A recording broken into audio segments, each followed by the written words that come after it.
Good morning. Good morning. Welcome to Disorder in the Court, continuing coverage of the Chad Daybell Doomsday Cult murder trial. It is day 23. I will also continue to, in between, during breaks, check out what's going on in the Karen Reed murder trial. I was just watching some of the testimony there. Things still going on pretty much the same, where the state's witnesses are basically being put on trial. I see that Music City Mom is here, so that means we can get started. Good morning, good morning, good morning. Thank you for being here. As you're coming in, please remember to hit the thumbs up. So this morning, in the Chad Daybell case, we have continuing testimony now from, actually, they have called a new witness to the stand. She is a medical examiner from Utah. Oh, Sparkles is here. Better get going. Sparkles doesn't like to wait. Just kidding. Just kidding. So we are going to, hello, my darling Stacy. And I'm going to hit play so we can get this not party. That's a bad way to put it. We can get this thing started. Alrighty. One moment. You know what? Actually,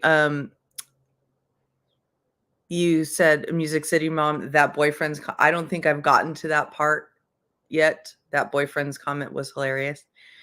I don't think I've gotten to that part yet.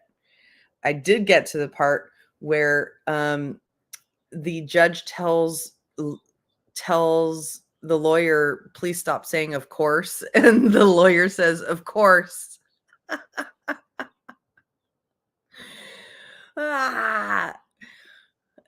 Very combative in that courtroom. Anyway, so let's get to it over here. Dr. Marsden, where are you currently employed? I'm currently employed at the Utah Office of the Medical Examiner. What is your title or position? Right now, I am the Deputy Chief Medical Examiner.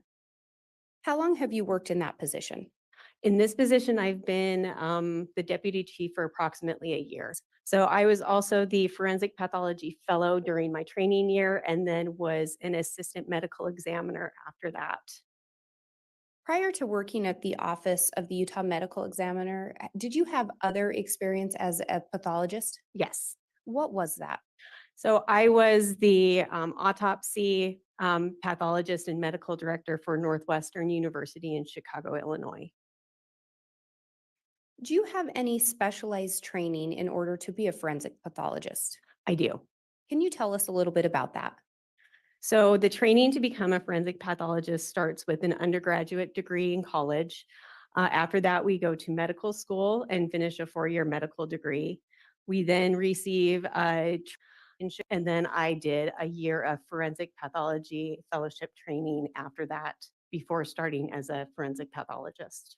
The difference between hospital autopsy and forensic autopsy. So with hospital autopsies, our primary goal is to diagnose the natural disease processes that people have when they die in a hospitalized setting. And so I was doing autopsies both on fetuses, neonates, and adults who had been admitted to the hospital or had died in a medical setting. At some point while working at the Office of the Utah Medical Examiners, are you aware of that office being contacted by Fremont County, Idaho law enforcement? Yes, And did you end up attending an exhumation of Tammy Daybell? I did. Had you heard of Tammy or Tamara Daybell prior to that? No, And you did in fact attend the exhumation? I did. Did you either Okay, so they're going to talk about the exhumation of Tammy Daybell, which I have not heard any testimony about this. I missed it in Lori Vallow's trial, so this will be interesting and, of course, sad. And just as a reminder, Alex Cox died the day after they exhumed Tammy Daybell. Fun fact.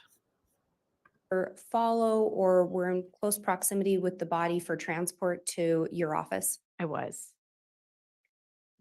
And at the time that that autopsy was conducted, were you a fellow? Yes. And which doctor were you working with? Was there one specific or were there several? During my fellowship, I worked with all of the forensic pathologists who were employed by the office. And did that include a Dr. Eric Christensen? I did.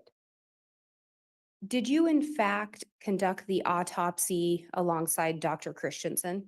I did. As you conducted the autopsy, did the two of you discuss your findings? Yes. And what was your relationship with Dr. Christensen? So during my fellowship, Dr. Christensen was my supervising physician. Before I started my fellowship, I had known Dr. Christensen as a colleague, both because of my work at Northwestern and because I was a resident at the University of Utah and had experience with the medical examiner's office and Dr. Christensen. Is it fair to say, as you conducted the autopsy and reviewed things, that you were able to form your own opinion? Yes. Did you discuss that opinion with Dr. Christensen? Yes. And I've used the term performed an autopsy. Can you tell us, did you in fact perform an autopsy of Tammy Daybell? I did. Can you talk us through the autopsy process? So autopsies vary depending on the type of case that we have. So in a case such as this, where there were suspicious circumstances that led to her exhumation, there are different things that we do. So as soon as the body arrives in our office, they receive an X-ray so that we can see if there's any potential natural disease we can diagnose by X-ray, as well as traumatic injuries to the skeletal structure. After we review the X-ray, we then perform an external examination of the body. This is to, again, document any potential natural disease processes that we may be able to see from the outside, as well as any traumatic injuries that may have been inflicted or sustained on the body.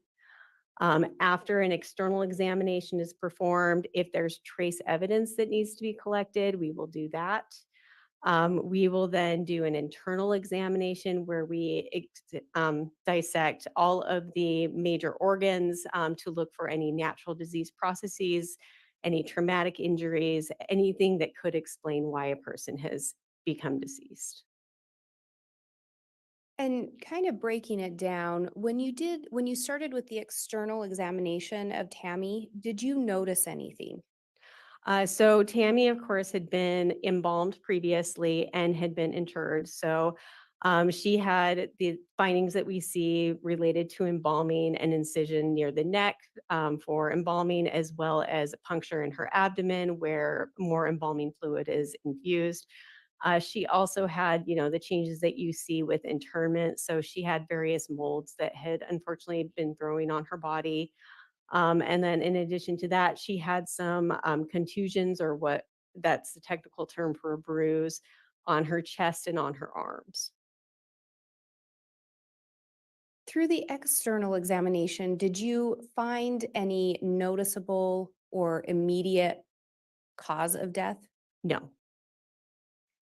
Your Honor, I would ask to be handed State's Exhibit 178, and if we may approach briefly. Yes.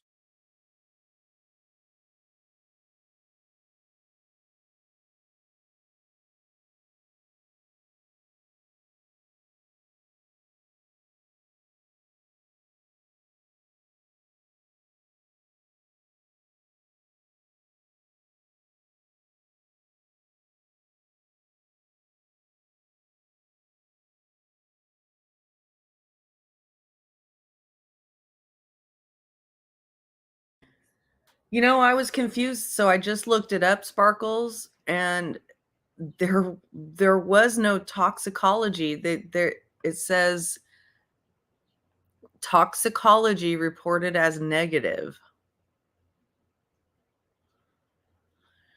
So what I'm thinking is that if he was able to poison himself, he was able to get something that doesn't show up in toxicology. If he did that. But obviously they weren't able to find anything to rule that. And And I agree, after Stacy. performing that external, what next steps did you take? So after her external examination, we did the general Y incision that we do to open the torso so that we can examine all the major organs. We then remove all of the organs, weigh them, and dissect them to look for any potential cause of death, whether that be natural, traumatic.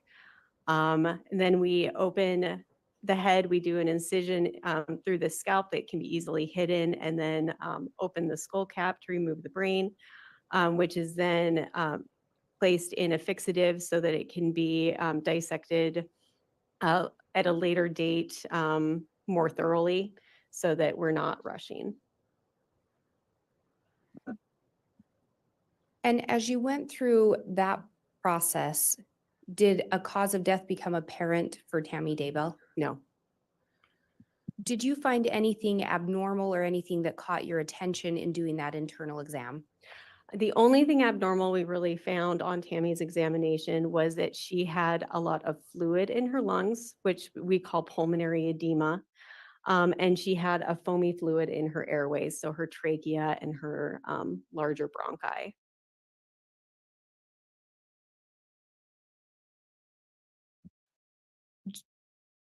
What could possibly cause pulmonary edema?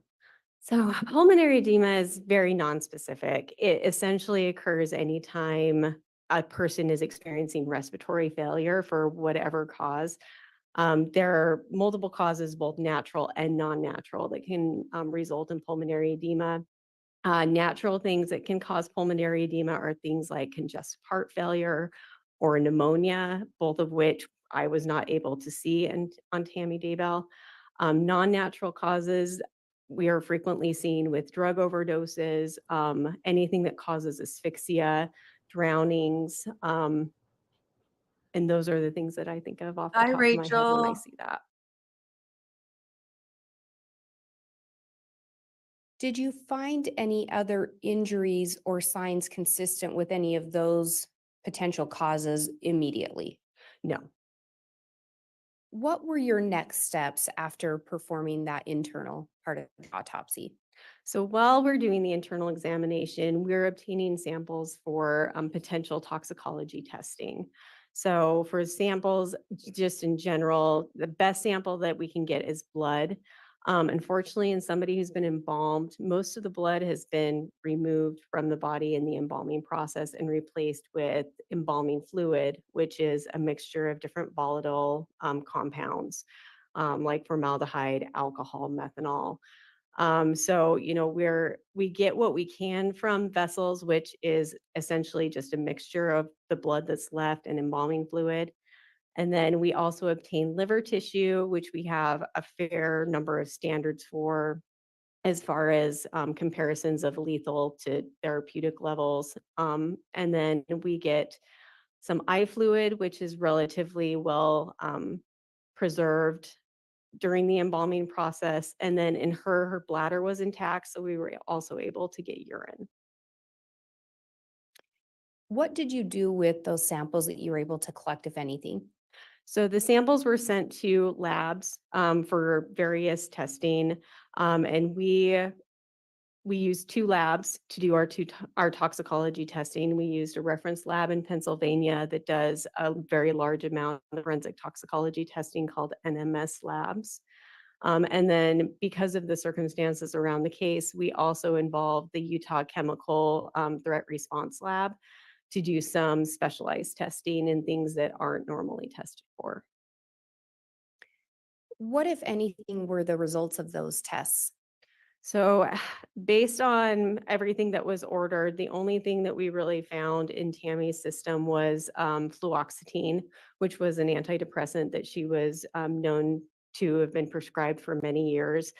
And that was detected in her liver tissue at a reported therapeutic level. Did you find any explanation or anything to explain the cause of death? Not with toxicology.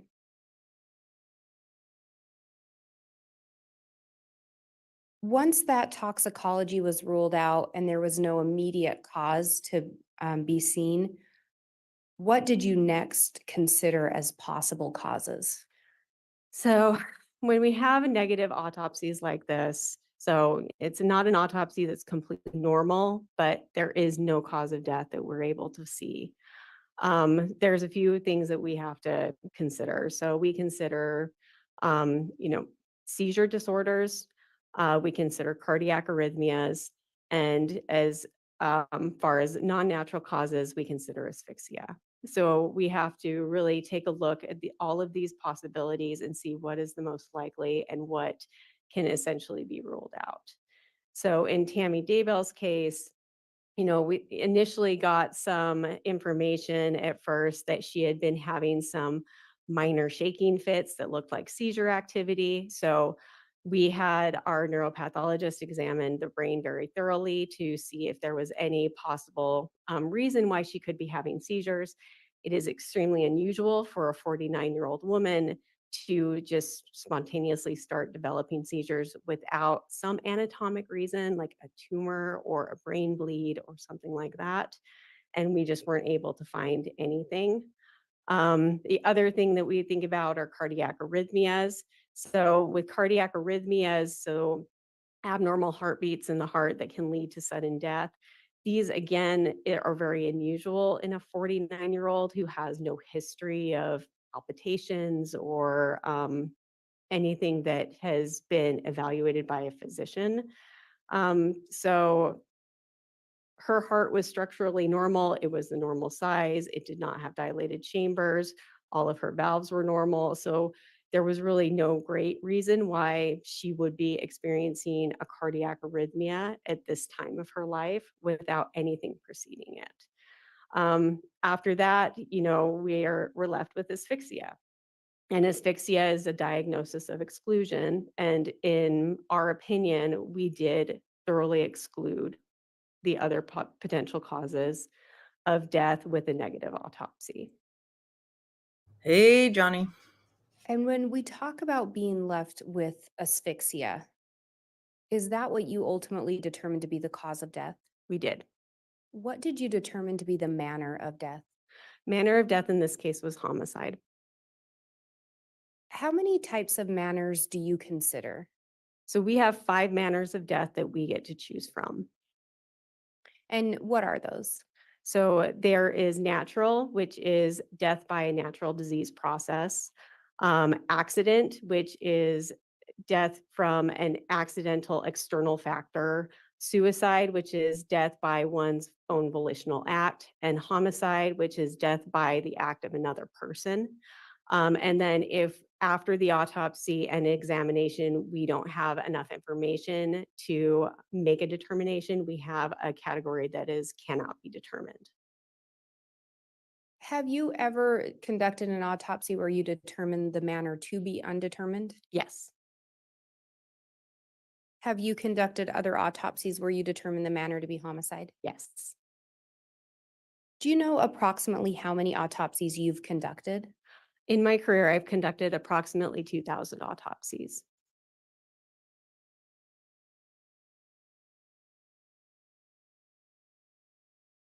And if we now go back to that cause of death being asphyxia, are there various ways that someone can die from asphyxiation? Yes. What are some of those? So I separate asphyxia into 4 general categories. So the first is exclusion of oxygen. So the airway is obstructed by something. Examples of this would be like choking, drowning, having a bag placed over the face or over the head to exclude oxygen. The second category that we see the most in my line of work is neck compression. So this would be things like hanging. Hello, Then we Kennedy. have chemical asphyxia, which is there is some type of chemical that is displacing oxygen on your red blood cells. So that's like carbon monoxide poisoning or cyanide poisoning. And then the last is a mechanical asphyxia, where there is some weight that's on the chest that's not allowing it to rise and or allowing a person to breathe. So with that last category, could that asphyxia be a cause that's linked to the manner being homicide? It could be. And again, we talked about the bruising that you observed. Do you recall where it was on Miss Daybell's body? So Miss Daybell had one bruise on the left side of her chest. She had one bruise on her left arm, and then she had a cluster of bruises on her right arm. In your opinion, could those be consistent with someone being restrained? Yes. Could they be consistent with someone having pressure applied? Yes. Did you do anything to attempt to determine the age of those bruises? Yes. And what did you do? So we took samples of the bruises to look at under the microscope. And when we did this, we're looking for, what causes the color of the bruise, which is hemorrhage or bleeding into the skin from the ruptured blood vessels. And then we're looking at any type of inflammatory response that the body is mounting to try to clean up all of the hemorrhage. And what were you able to determine, if anything, in relation to the bruises on Tammy Daybell? So all of the bruises on Miss Daybell were what we would call acute, which meant that under the microscope, the only thing there was bleeding into the soft tissues under the skin. So there was no inflammatory response. So the body had not started to mount a response to try to clean up the injury. What, if anything, were you able to determine in relation to the age of the bruising based on that? So I would consider these perimortem bruises, which would mean that they occurred probably within a couple hours of her death to maybe a few minutes after her death.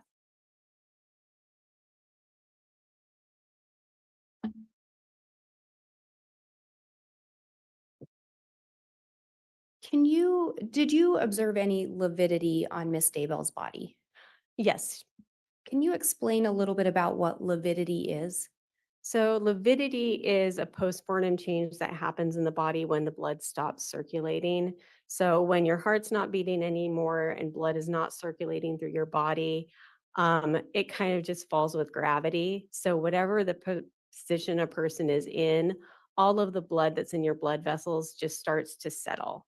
And so it settles to those lowest dependent portions that are closest to the floor just because of gravity. Where if where did you observe the lividity on Tammy's body? On Tammy's body, it was a little bit more difficult to see because, again, she was embalmed, so much of the blood in her body had been removed. But she did still have some lividity on her back and her posterior surfaces. And mentioning the embalming, does that create issues in conducting an autopsy? It can. In this case, did you feel that it affected your ability to perform the autopsy? No,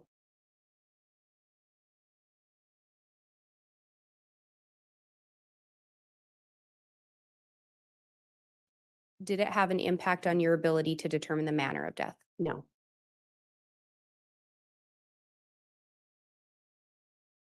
And have you ever, are you familiar with the coroner systems? Yes, And can you explain a little bit about the difference between a coroner and a medical examiner? sure. So a medical examiner is a forensic pathologist. So they are physicians who go through medical training and then specialized training in pathology and forensic pathology to do what they do. Coroners are often either elected or appointed to a position where they are in some ways doing the same thing as a medical examiner, but not always with the same level of education. And in your experience, is it fair to say coroners don't even have to have any medical training? In some places, they do not. And you work in Utah, correct? Correct. And is that a medical examiner system? Yes. Are you, as part of that office, tasked with determining whether or not an autopsy should be conducted? Yes. And does that include for unattended deaths? Yes. Can you explain what an unattended death is? So in Utah, an unattended death is an individual who passes away when they are not under the routine care of a physician. So in Utah, we consider attended deaths if you are being treated for a lethal chronic medical condition within a year of you passing away. So if you have not seen a doctor for a year and pass away at home, that would be considered an unattended death, and those would be considered the jurisdiction of our office. When you're determining whether or not to get an autopsy, do you consider additional factors?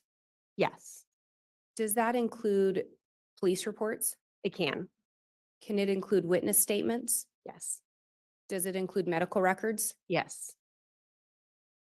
In regards to Tammy Daybell, did you in fact look at those types of documents? Some of them before the autopsy and then additional afterwards. And I talked about in terms of requesting an autopsy, do you also look at those in assisting in determining a cause and manner of death? Absolutely. And did you do that in this case? Yes.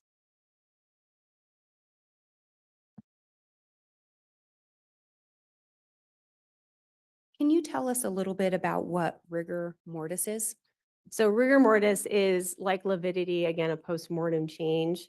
So when you stop breathing, all the oxygen that's currently in the body gets used up by your muscles until your muscles become stiff.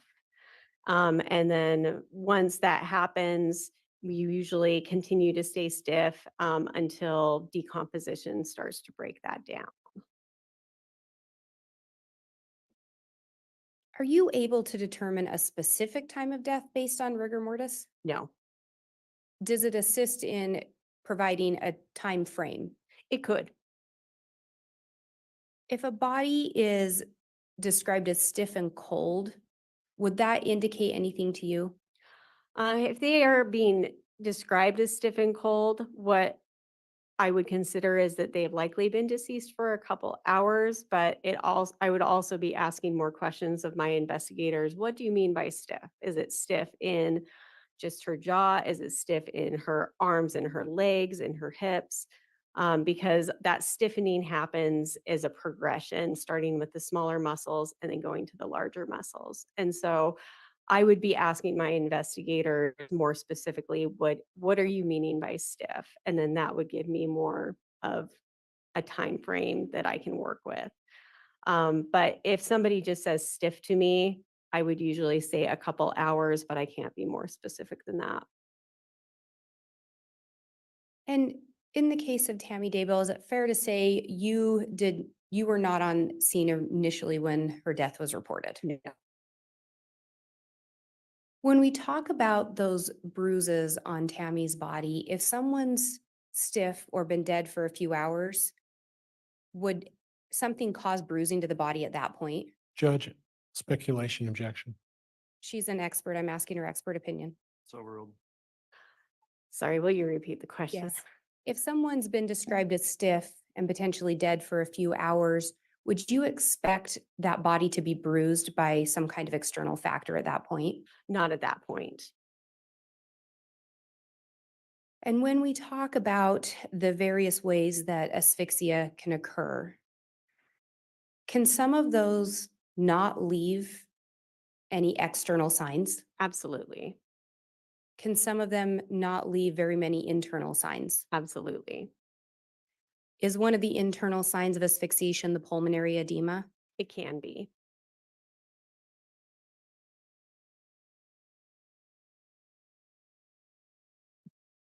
And in this case, did you review some medical records associated with Tammy Daybell? I did. Did you see anything in the medical records that would explain her sudden death? No. Do you recall seeing anything in the medical records about seizure activity? No. Do you recall seeing anything about low blood pressure? Nothing that was reported as a diagnosis. I did review her vital signs for multiple medical visits in probably the decade before she passed away. And she had some low normal blood pressure readings, but it was never discussed as a problem with her physician. And would you expect someone that had a prior history of anemia to just suddenly pass away? No, Would you, or in your experience, expect someone using homeopathic medicines or remedies to just suddenly pass away? no, And again, in your prior work at Northwestern, would you have been conducting autopsies that would have been attended deaths? yes, And those would be deaths where someone was under the care of a doctor exactly. and deaths where someone had some kind of a medical issue? Yes.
And the weight on the chest would be mechanical asphyxiation? Would it fall into that?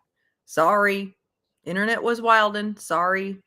And you were asked about the bruises Had to restart. and indicated, it could indicate there was more than one person there. Is that fair? Yeah. Could it also indicate someone kneeling on a chest and holding someone down? Yes.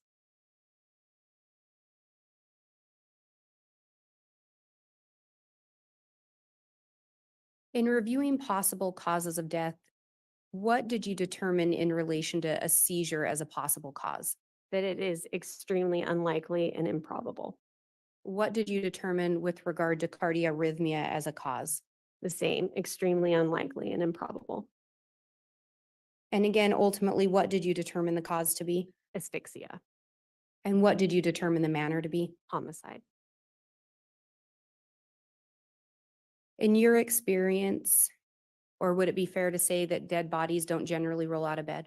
True. I have no further questions. All right, thank you, Ms. Judge, Blake. could I have recross, please, On which issue? on the kneeling issue and the falling out of the bed? I think those are within the scope of the cross. I believe those were covered in cross as well, so I'm not gonna allow any recross on that. I don't think the redirect went outside the scope to open a new topic, so I'll deny the request for any recross at this point. Hey, Chop. That will conclude the testimony then of Dr. Marsden. And with her testimony being concluded, is she going to remain under subpoena No, Your Honor, she can be released. from the defense? I didn't subpoena her, Judge. Okay, so that concludes your testimony. Thank you for appearing this morning. You can be excused. Thank you. Isn't it interesting and sort of funny that there can be a question in a trial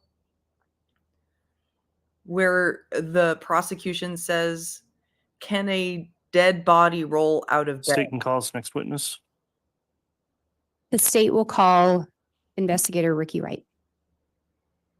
Okay, we've got an investigator now.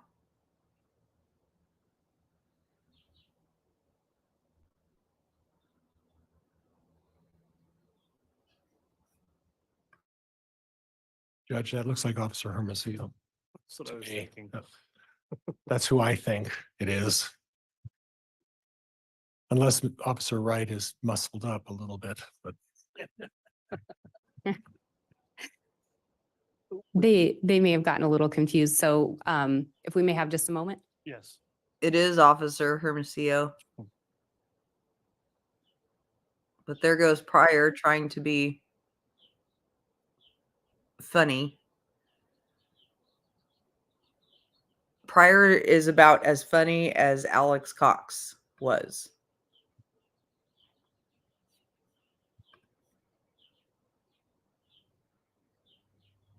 So it sounds like they grabbed the wrong witness. Swear or affirm the testimony you're about to give will be the truth, the whole truth, and nothing but the truth, so help you God.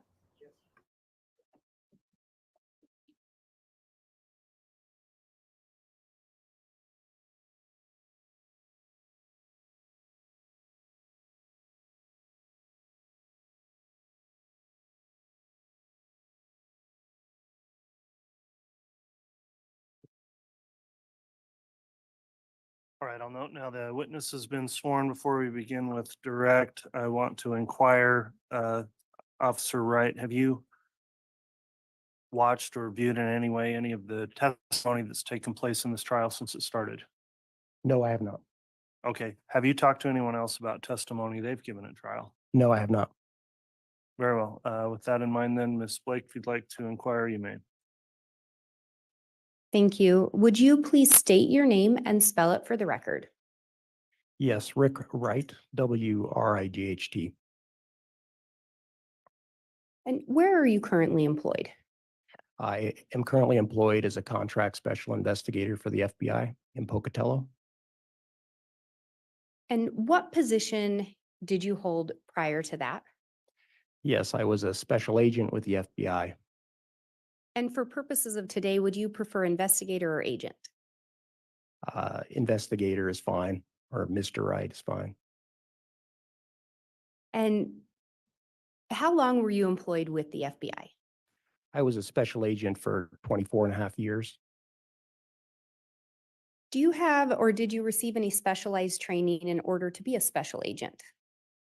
Yes, I attended the FBI Academy in Quantico, Virginia in 1997. That's approximately 4 months. And then after that, I was assigned to my first office, which was the Denver division in Denver, Colorado. How long did you work in that division? I worked there for over 21 years. In addition to the initial training to be a special agent, have you received or did you receive any specialized training? Yes, after my initial new agents training, I worked a variety of violations throughout my career, primarily criminal matters for the FBI. The FBI is roughly divided in half between criminal investigations and national security investigations. So I worked primarily criminal investigations and received a variety of specialized training in those type of investigations that I conducted. What were some of the areas that you received specialized training in? So initially I worked drugs and organized crime cases. And then for a period of about 8.5 years, I worked financial crimes and public corruption. And then for the last 11 years in the Denver division, I worked violent crime and specialized primarily in violent crimes against children. And that was before I transferred to the Pocatello resident agency in late 2018. And once there, I worked more general criminal matters for the FBI there in Pocatello.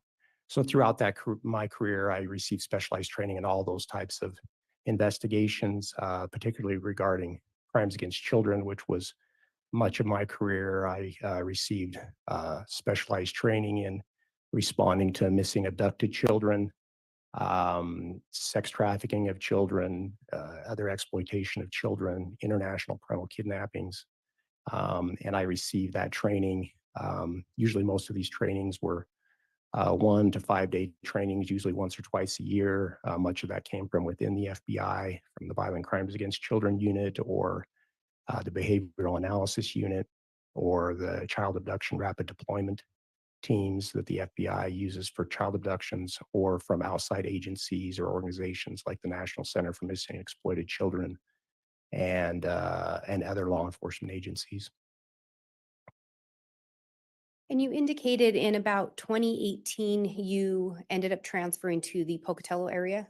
Yes. And is that a different division? How is that in relation to where you were at before in Denver? Yes. So I transferred to the Pocatello Resident Agency of the Salt Lake City Division of the FBI. The Salt Lake City Division is the headquarters. The headquarters is located in Salt Lake City, Utah, and that division covers all of Utah, Idaho, and Montana. The Denver division covered all of Colorado and Wyoming. And so within a division, there are often these satellite offices called resident agencies, as was the case with the Pocatello Resident Agency being one. Within Idaho, there were 4 resident agencies at that time, one in Pocatello, another in Boise, Lewiston, and Coeur d'Alene, I believe. And when you transferred to that resident agency in Pocatello, how many agents were employed at that resident agency? Yes, at that time, there were 5 agents in the Pocatello Resident Agency. 3 of them did criminal work, which I was one, and the other 2 did national security work. That resident agency covered really all of eastern Idaho, about 17 counties, I believe. Our supervisor for the criminal agents in Pocatello was actually located in Boise, and that was Doug Hart.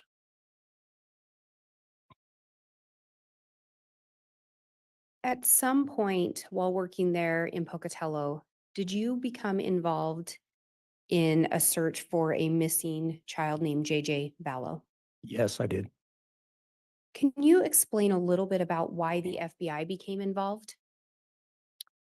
So the FBI was contacted by the Rexburg Police Department about a child missing in their jurisdiction. That was on November 27th of 2019. And I spoke with Lieutenant Ron Ball and I believe Detective Ray Hermosillo from the Rexburg Police Department about that missing child and the circumstances under which he was missing. The FBI assists in missing children cases because of the Federal Kidnapping Act. Under that act, when children are missing because of the potential interstate nature of a kidnapping, it is a potential federal crime. Unfortunately, we usually don't know up front whether a federal crime has been committed or even if there is a kidnapping that has taken place. But because of the time-sensitive nature of those types of investigations, it's necessary to respond right away. And allow the FBI's resources to assist with that. And so when they described the circumstances under which Joshua Vallow or JJ Vallow was missing, we believe that met these requirements of the FBI being involved. And generally, when we have a child, we define that as a child of tender years that's missing under suspicious circumstances. We should get involved. And a child of tender years, I believe, is defined as 12 and under. And did you know how old JJ Vallow was? I believe he was 7 at the time. When you first became involved, did you know anything about Tylee Ryan also being missing?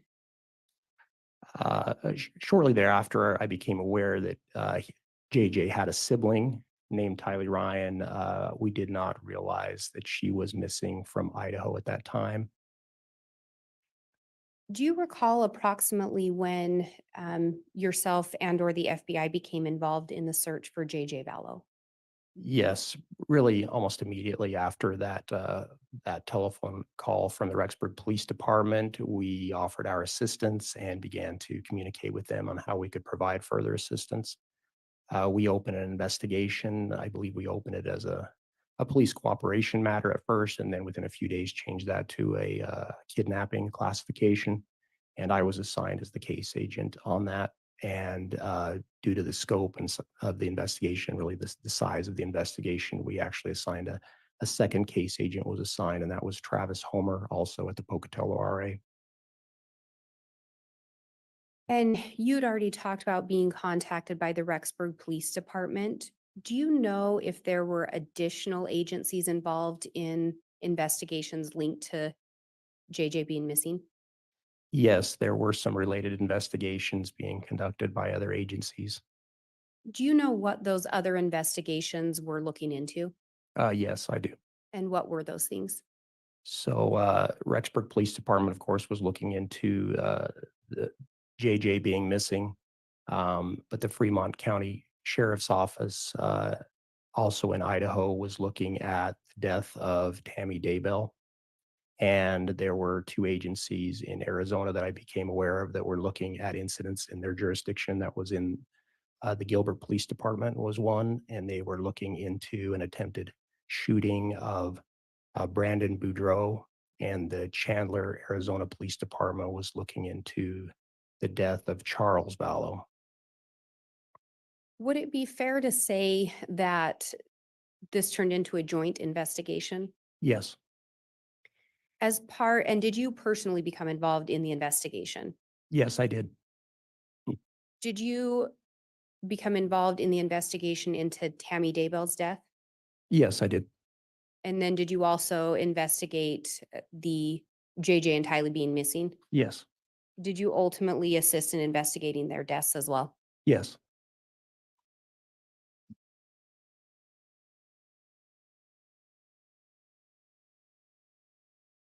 And I think you indicated that you were assigned or you were the case agent. Can you explain a little bit about what the case agent does? So really, when an investigation is open at the FBI, there's a case agent, or sometimes called a case manager, that is assigned. Most cases have one case agent, and due to their size, can be handled by one agent. So the agent has the responsibility for conducting the investigation, whether that's gathering evidence, conducting interviews, and so forth. And uh, but the FBI, that agent can also call upon additional resources. Often that's uh, other agents that may work in the unit, other staff within the office, and also pull up from resources from outside the office, but within the FBI. The FBI, being a national organization, has considerable resources, and that can include administrative, analytical, technical assistance, and so forth. In this case, did you actually end up requesting some additional assistance? Yes, I did. And specifically, did you request assistance in looking at location data associated with Alex Cox or devices associated with him? Yes, there were a number of devices, digital devices, recovered during the course of the investigation. Um, Many of those were processed by the regional computer forensics laboratory in Salt Lake City. As also, for many of those digital devices, they were cell phones, and we were able to get records associated with them, including location data. Um, Many of those records went to a member of the FBI's cellular analysis survey team, who reviewed those records and helped us interpret them and review them. And do you recall specifically which agent from the CAS team looked at the records? Yes, that was Agent Nick Balance in the Phoenix, Arizona division. As he would go through that information, would he share it with you? Yes, And did he provide information to assist you further in your investigation regarding location data linked to Alex Cox or a device associated with him? Yes, there was one particular device that Alex Cox seemed to use extensively, and Nick Balance was reviewing records for that device, transactional records, and location information, and providing me with and other investigators with information that we could follow up with on from those records. And in relation to that information, were there specific time frames that you were interested in or looked at? Yes. So um, this particular device had extensive location information within it. And in the initial stages of the investigation, when we learned that JJ was missing and shortly thereafter that Tylee was also missing from Idaho, we didn't know really where they had gone missing exactly and when they had gone missing. Initially, it was as much as potentially 3 months they had been missing from sometime around August until the investigation was starting here in late November. And so over the course of that, the next ensuing months, we were able to narrow that time frame down significantly to help us determine where they had been or where they had last been seen and when they had gone missing. And that was critical for us to determine what had happened to them, just because it was hard to know where and when in time to look at the various types of information that would be available to identify what had happened to them. And so by approximately April of 2020, we had narrowed down that they had both been went missing in September of 2019. Tylee appears to have gone missing first, sometime around the 8th or the 9th of September was our best information, and that JJ had gone missing approximately 2 weeks later, around September 22nd or September 23rd. So I requested at that stage in the investigation, we had not been able to locate the children, and Nick Balance had been providing location information. Judge, at this point, it's becoming a significant narrative. Can the state ask some questions? There's that objection there on Yes. narrative. I'll sustain that. Go ahead, Ms. Blake. So in determining the last known sighting of Tylee being around September 8th or 9th, and the last known of JJ around September 22nd or 23rd, what time period did you initially focus in on in relation to location data? So I requested that Nick Balance look at those time frames in September related to the children, and he was doing that and providing us with information. And due to the size and the amount of this information, I asked for him to provide me with the same information that he was reviewing, and put it in a format that I could review, that I could start that process of also looking at that data and see if there were potential avenues for investigation. So he provided me with a file of all of the location information for that particular device for really all of September of 2019, from September 1st through September 30th. At some point, did you also end up requesting location data for the month of October? I did. And why did you request location data for the month of October? So there were incidents that happened in October, not necessarily related to the children, but related to other components of this joint investigation. And at a later date, it was actually after the children had been recovered. I requested him, Nick Balance, provide me the records for all of October, and I did a similar review as I did for the September data, and I completed that in September of 2020. And when you were reviewing this data from September and October, were you also following up on information that you gained from that location data? Yes, it was really a process. As I said, Nick Balance initially was giving us information that he was observing in those records, and we were following up as investigators. Sometimes I did that personally. Sometimes other investigators did that, particularly in the Rexburg Police Department. They were doing that.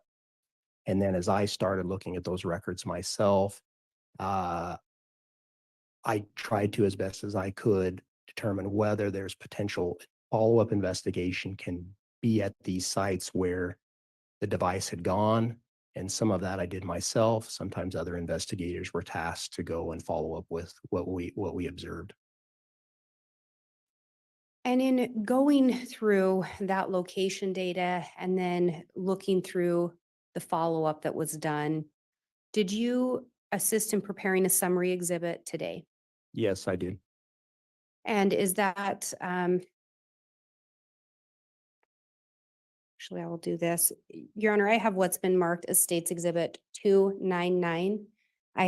It's actually a PowerPoint on a thumb drive would be the original exhibit. I have a copy of that for counsel and the court. And then I also have printed out copies, a courtesy copy for Your Honor, one for the court and one for counsel.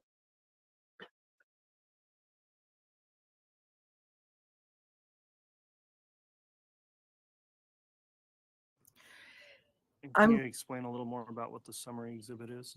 Yes, Your Honor. And I was going to see if I could have the witness shown a copy. Very well. I'm really struck by how much preparation goes into a trial like this. All the Investigator Wright, I just asked them to hand you Exhibit 299. In reviewing the location data, is that some of the information included within this exhibit?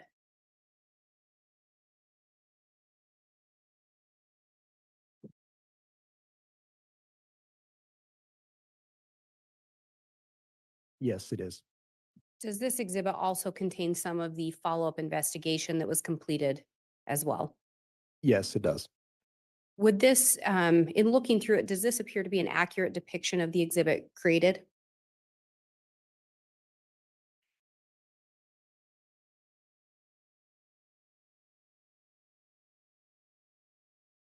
Yes, it does. And would this aid you in your testimony today? Yes, And would this aid do you believe this would aid the jurors in understanding the evidence in your testimony? yes, Your Honor, I would move for admission of States Exhibit 299. Any objection? Judge, the information as it came from the Homer J. Maximus account is admitted by way of stipulation. Just so we have a clear record, the other information that was not obtained from Homer J. Maximus and part of this officer's investigation, I won't object at this time to that admission of those. All right, so under Rule of Evidence 1006, then this may be admitted as a summary to prove content. And Your Honor, I'm just looking at the time and wondering if before I start publication, it may be a good time for the morning break. I think that's a good idea, Ms. Blake. Thank you. We'll go ahead and take a morning recess. It is just before 10 o'clock, so let's try and come back on at 10:20.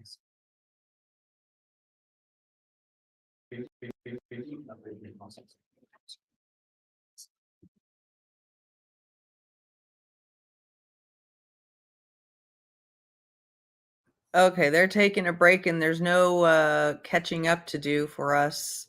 So I'm going to switch over to the Karen Reed trial in progress.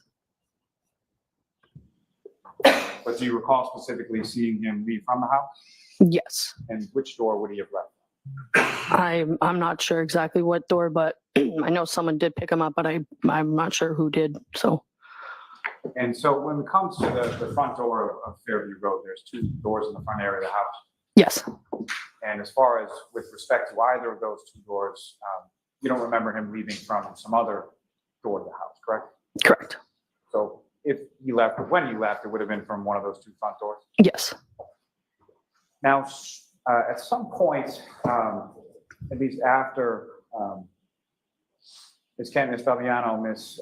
Duty, and Ms. Alba left, did people that lived at the house or other people sort of come back to the house? Yes. And about what time was that? I'm not too sure, but I would say a little after midnight. And who were the first people sort of to arrive in this, we'll call them sort of the second? I don't remember who came, like who was first, who was second, like that, but I know who came, but I don't know what order. And who were the people that came? Yeah, so it was Nicole Albert, Brian Albert, Brian Jr.'s parents, Matt McCabe, Jennifer McCabe, Brian Higgins, and that's it. And Caitlin Albert, sorry. And so when they came back, as far as the other four women that you were talking about, they had already left, is that correct? Yes, And Colin Albert, was he still there when those people came back? he left as well. And so Brian Albert Sr. and Nicole Albert, those are Brian Albert Jr.'s parents. Correct, yes. We're familiar with them, obviously, prior to January 28th. Yes, And you mentioned Jennifer and Matthew McCabe, is that correct? yes, And were you familiar with them prior to January 28th? yes. And how are you familiar with them? I'm through Brian Jr., just hanging out with them a few times, so just know them through the family. And so through the family, well, my next question is, what, if any, relationships did they have to your friend Brian Albert Jr. that you? They are his aunt and uncle. And then with respect to Brian Higgins, is that someone that you knew prior to January 20th? I did not know. You met the first time that night at the Fairview. Correct, yes. And when they came into the house, this sort of second group, where was it that they went and sort of congregated around the house? Yeah, we all were still in the same room in the family area. The floor plan, which is the kitchen and the dining room area. Yeah. At any point in time, well, let me ask you this, they come sometime shortly around or after midnight, is that fair to say? Yes. About how long after they arrived, or about what time was it that you left the house for the evening? I'm sorry, could you repeat the question? At some point you went home that night? Yes. What time was it? I would say give or take like 1:45. And so between the time that they came back to the house around 12:15 or so, Mhm. Between that and 1:45, how would you describe sort of the mood and the demeanor in the house at that time? It was still all the same. Everyone was having fun, hanging out. Music still playing, people drinking, having a good time? Yes. And over the course of this time, as far as the group that you talked about that was in the kitchen and dining room area, did you see any of those people go anywhere else? I mean, to the bathroom, but I know at one point Mr. Albert, Brian's Jr.'s dad, took upstairs to let the dog out back, but he just opened the back door and watched him from the door and brought him right back upstairs. So that was the only time he like went upstairs, but And as far as the kitchen dining room area, do you recall sort of how people were situated around that area during the time that the second group was there? yeah, we were all sitting in like the kitchen table. It's like a square table, so we're all just hanging out around there. Some at like the island in the kitchen, but mostly all just there together.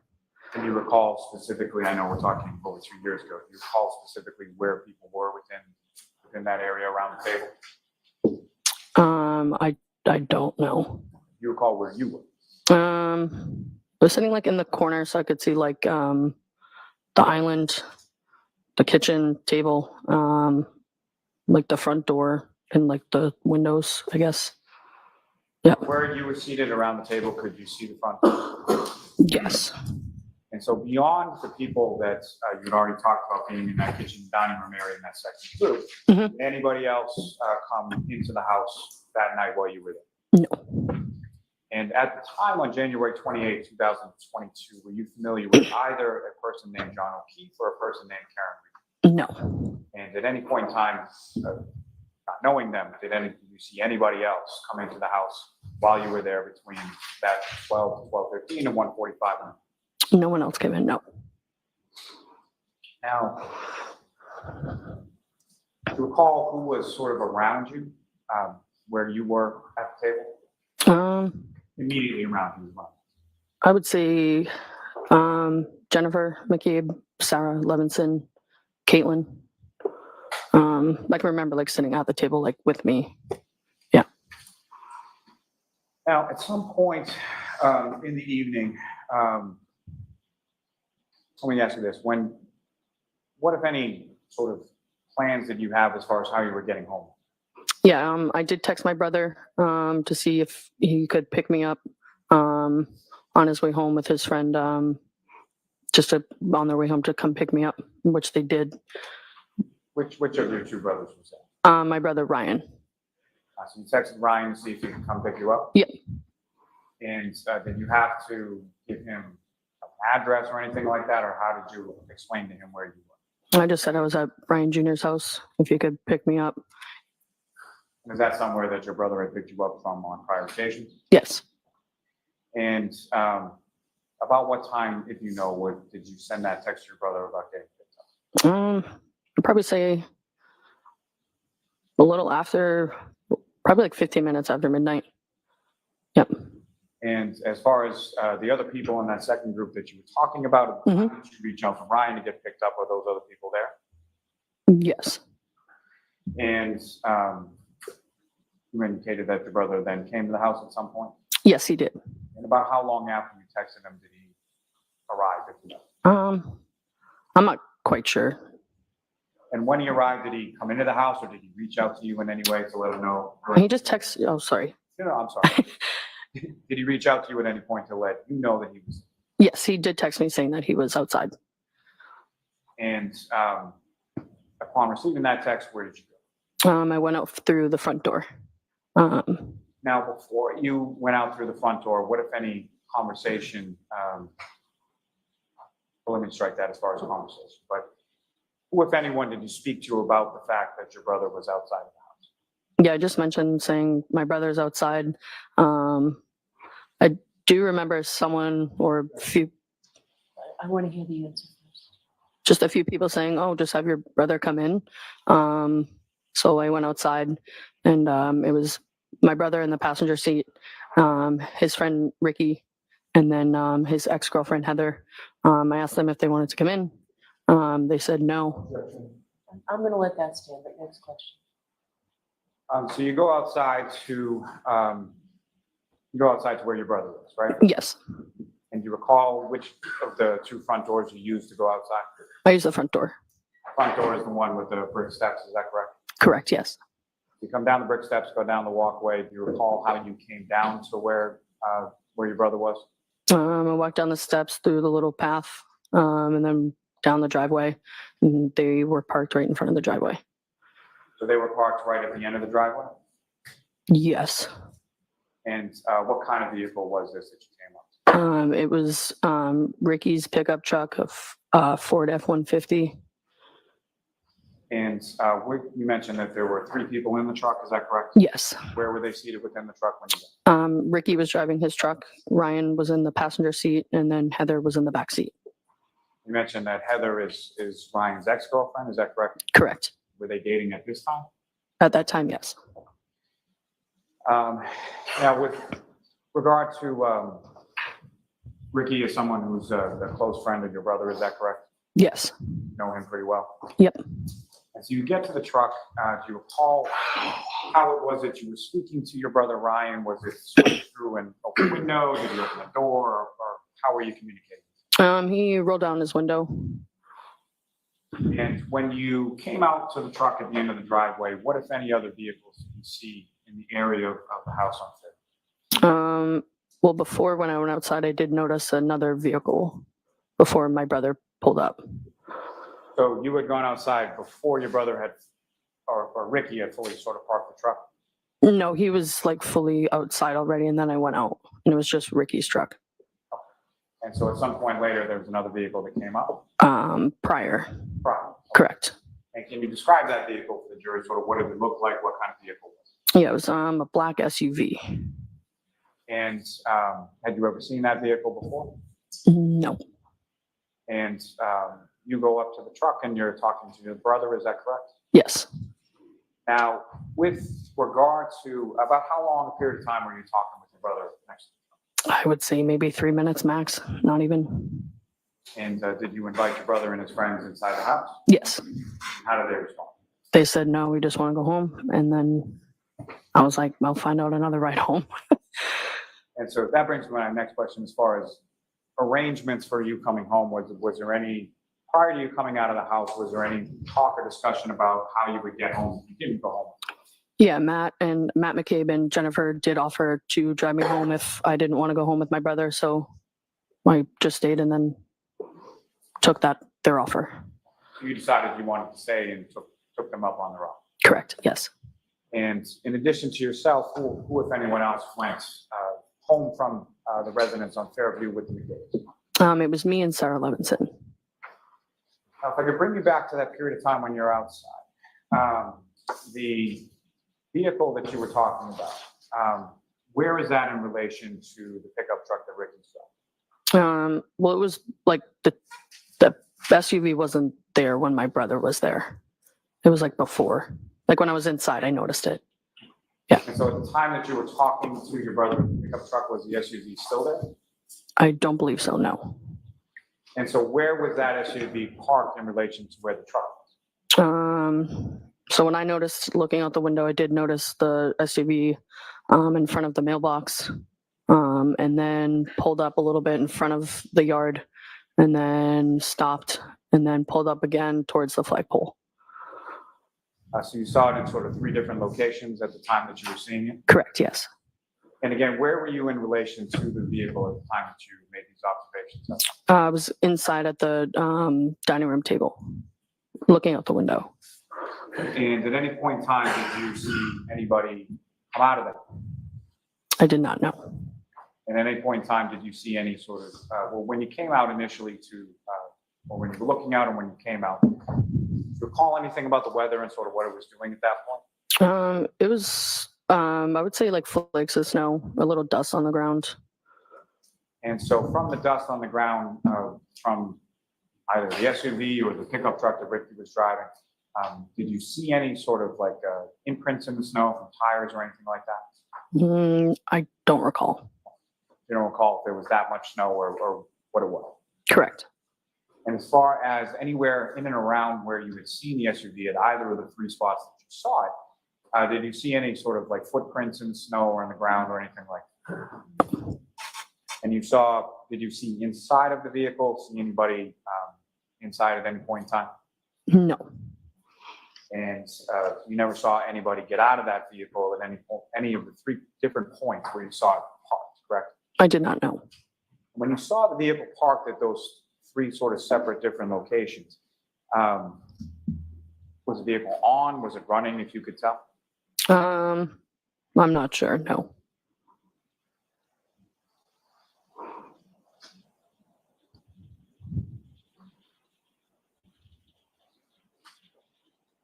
May I approach?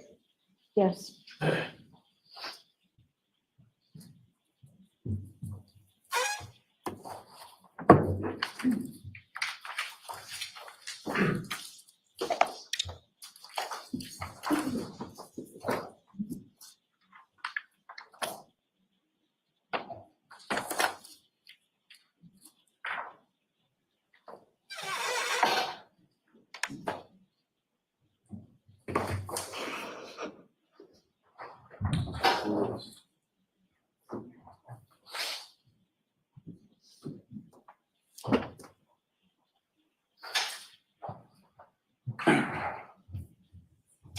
Nagel, I'm going to direct your attention to what's previously marked as Exhibit 71, 72, and 73. Okay. Right now, I'm just going to ask you to take a look at those and look up when you're finished. And at some point, I may ask you to use this, which is the laser pointer. Press on that button and point it up at the screen. Okay? Okay. So first, if you could just look at 71, 72, and 73.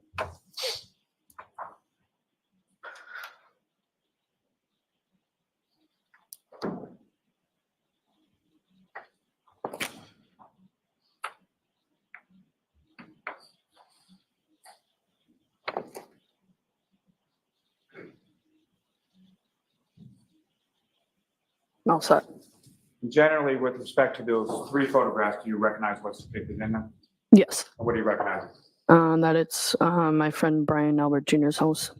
Is that roughly what the house looked like at the time of January 28th, 29th, 2022? Correct, yes. I could ask you to flip just back to the first one that I showed you, Exhibit 71. Your Honor, with the court's permission, may I publish that to the jury at this time?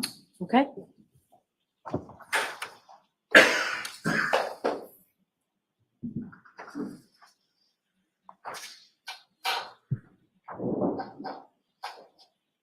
so, Ms. Nagel, directing your attention up to the screen above you, sorry, to your right.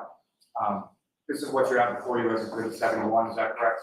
Yes. You could, using the laser pointer that's on the desk in front of you, if you could direct the jury's attention to the door that you were talking about that you came out in order to come down and talk to your brother. Yes. That one right there. Now, with when you came out to speak with your brother Ryan, where was the truck parked? The truck was parked right here. And with respect to that vehicle, the black SUV, where that vehicle was initially when you saw it, is that visible in this photograph? Yes. And if you could direct the jury's attention to where That pointer isn't very helpful. It If I doesn't could, say city. draw your attention to the next executive session, to flip to Exhibit 72, and Ms. Gilman, if I can have that on. Again, what's up on the screen, is that what you have before you as Exhibit 72? Yes. Now, the second position that you indicated you observed that black SUV in with relation to the house, or using the way to want to draw the jury's attention where that would be in this photograph. Objection sidebar, Your Honor. All right. Jurors, feel free to stand up. Yeah, we got a sidebar going on. So there was a point earlier when it was during the cross-examination of Caitlin Albert. And it was Jackson, I believe it was, who was doing the cross-examination. And he was getting pretty aggressive. And he kept, she would answer a question and he would say, of course. He was sounding a little bit prior-like, trying to really drill it in, oh, of course. He was sounding rather sarcastic too, kind of in her face. So at one point, the prosecutor objected, said, objection, Your Honor. And the judge says, can you please stop with the of course?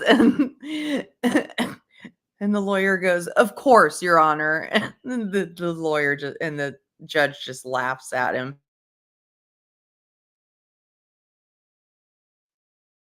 She's like, can you stop with the of course? And he says, of course.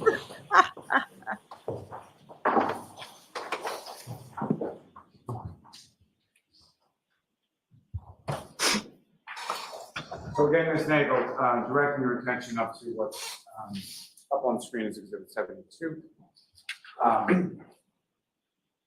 You indicated in your testimony that you saw the vehicle from inside the house at 3 different directions. Yes. You indicated the first point, the last Correctly, Claudia. photograph is the second point that you saw the vehicle in. Is that depicted in this photograph? Yes. You could, using the laser pointer, just direct the jury's attention to that second point that you saw.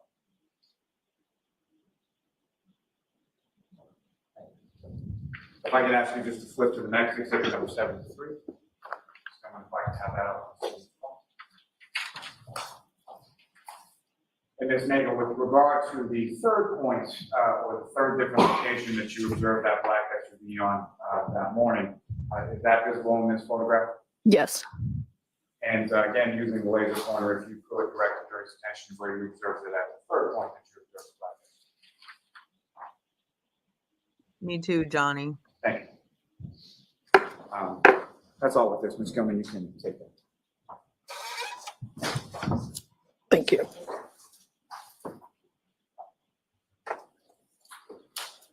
So Ms. Nagel, you speak with your brother outside, and then at some point after a couple minutes come back inside, is that correct? Yes.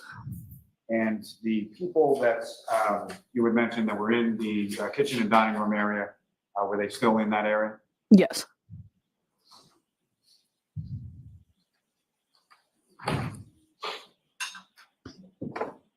And at some point over the course of the evening, things eventually start to wind down and people are leaving the house, is that correct? Yes. Can you recall what order it was that the people left the house on that? I'm not quite too sure, no.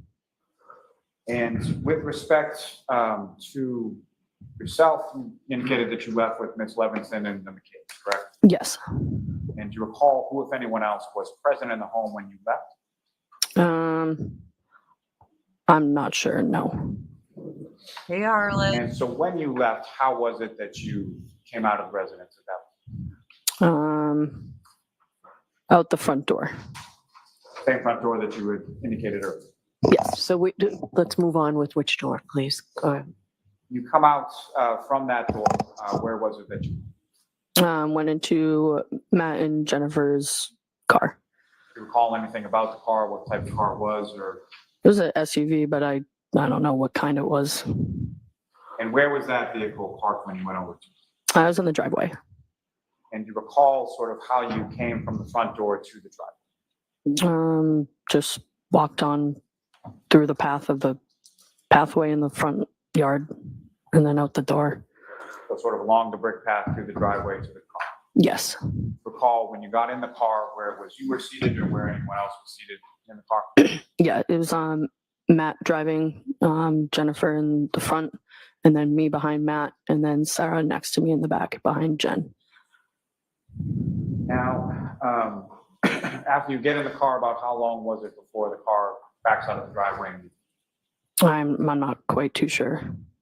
And what, if any, conversations do you recall as far as going on in that period of time prior to the car backing out of the door? I don't know. I don't remember. Now,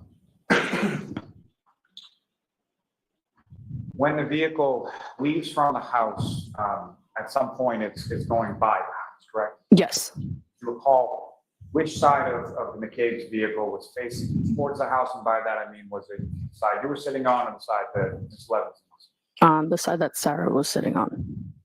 And that would have been the passenger side, is that correct? Yes. And at the time that the vehicle was driving by the house, what is it that you were doing at that time? We were having a conversation. So Jen was kind of facing towards the back, towards me and Sarah.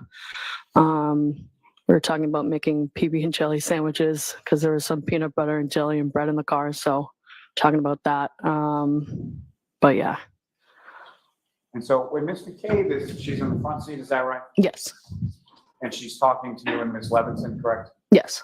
And how is it that she's positioned talking to you in relation to the seat that she's in? Yeah, I would say she was kind of turned back a little bit towards us in the back seat. And what I'm asking is, she turned towards sort of the center of the vehicle, or she turned towards the window next to it? Towards the center of the vehicle. And you're speaking to her and to Ms. Levinson, correct? Yes. Which direction are you facing? Facing towards Sarah and Jen. And which direction is Sarah facing as you're having this conversation? Towards me. And as you drive by home, what, if anything, did you observe?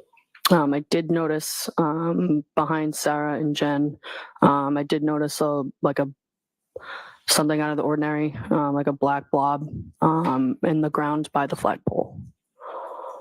And from where you were situated in the car, do you know sort of what was the lighting like over in that area of the yard that you saw by the flag? It was pretty dark out, but the snow was kind of heavy at that point, so couldn't really see too much, but. So the snow's coming down at that point? Yes. And if you know about where in relation to the flagpole was this black object that you saw? I would probably say close to the street, but in their lawn, right kind of in front of the flagpole next to it. Now, I'm sorry to do this again, but Ms. Gilman, Your Honor, with the court's permission, I would just ask that exhibit number 72 be back up on the screen. Okay.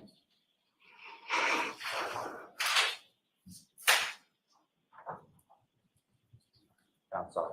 I should actually ask for exhibit number 72. Now, Ms. Nagel, if I could ask the area where you saw this black object, can you see that area in the photograph? Yes. If if you could, using the laser pointer, direct jury's attention to where a specific issue could be, where you're observing this.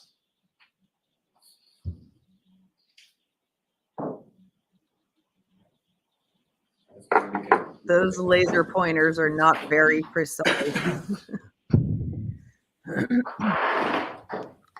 Now, as the vehicle is going by the house, as you make that observation, what, if anything, did you say in the backseat of the car? I did say out loud, I was like, I think I might have saw something. I'm not kind of sure what it was. But I was also intoxicated drinking. So didn't really know what I saw. But Sarah was like, "What, Julie?" And I was like, "I don't know what it was." And then that was kind of really it. And that was sort of the end of the conversation in reference to that, is that correct? Correct, yes. If I may have a moment, Your Honor.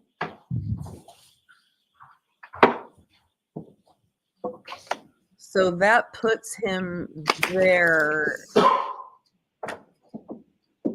as they're leaving.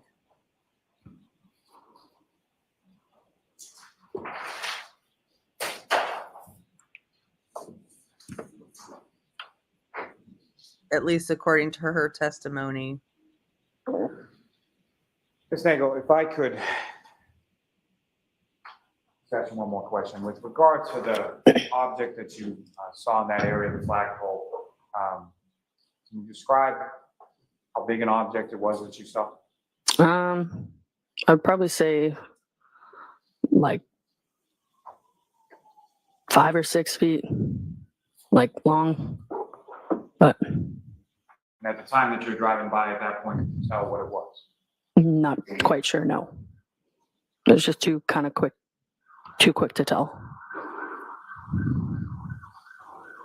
Thank you. Nothing further. Thank you. Thank you, Your Honor.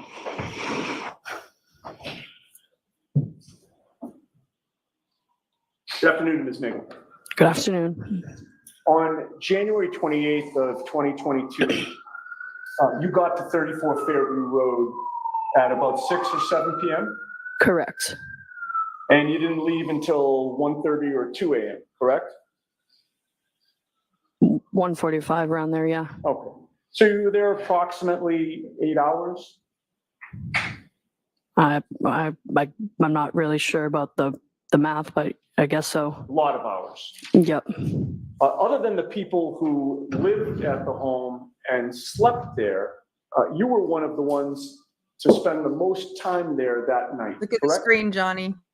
I'm not sure. You got there early.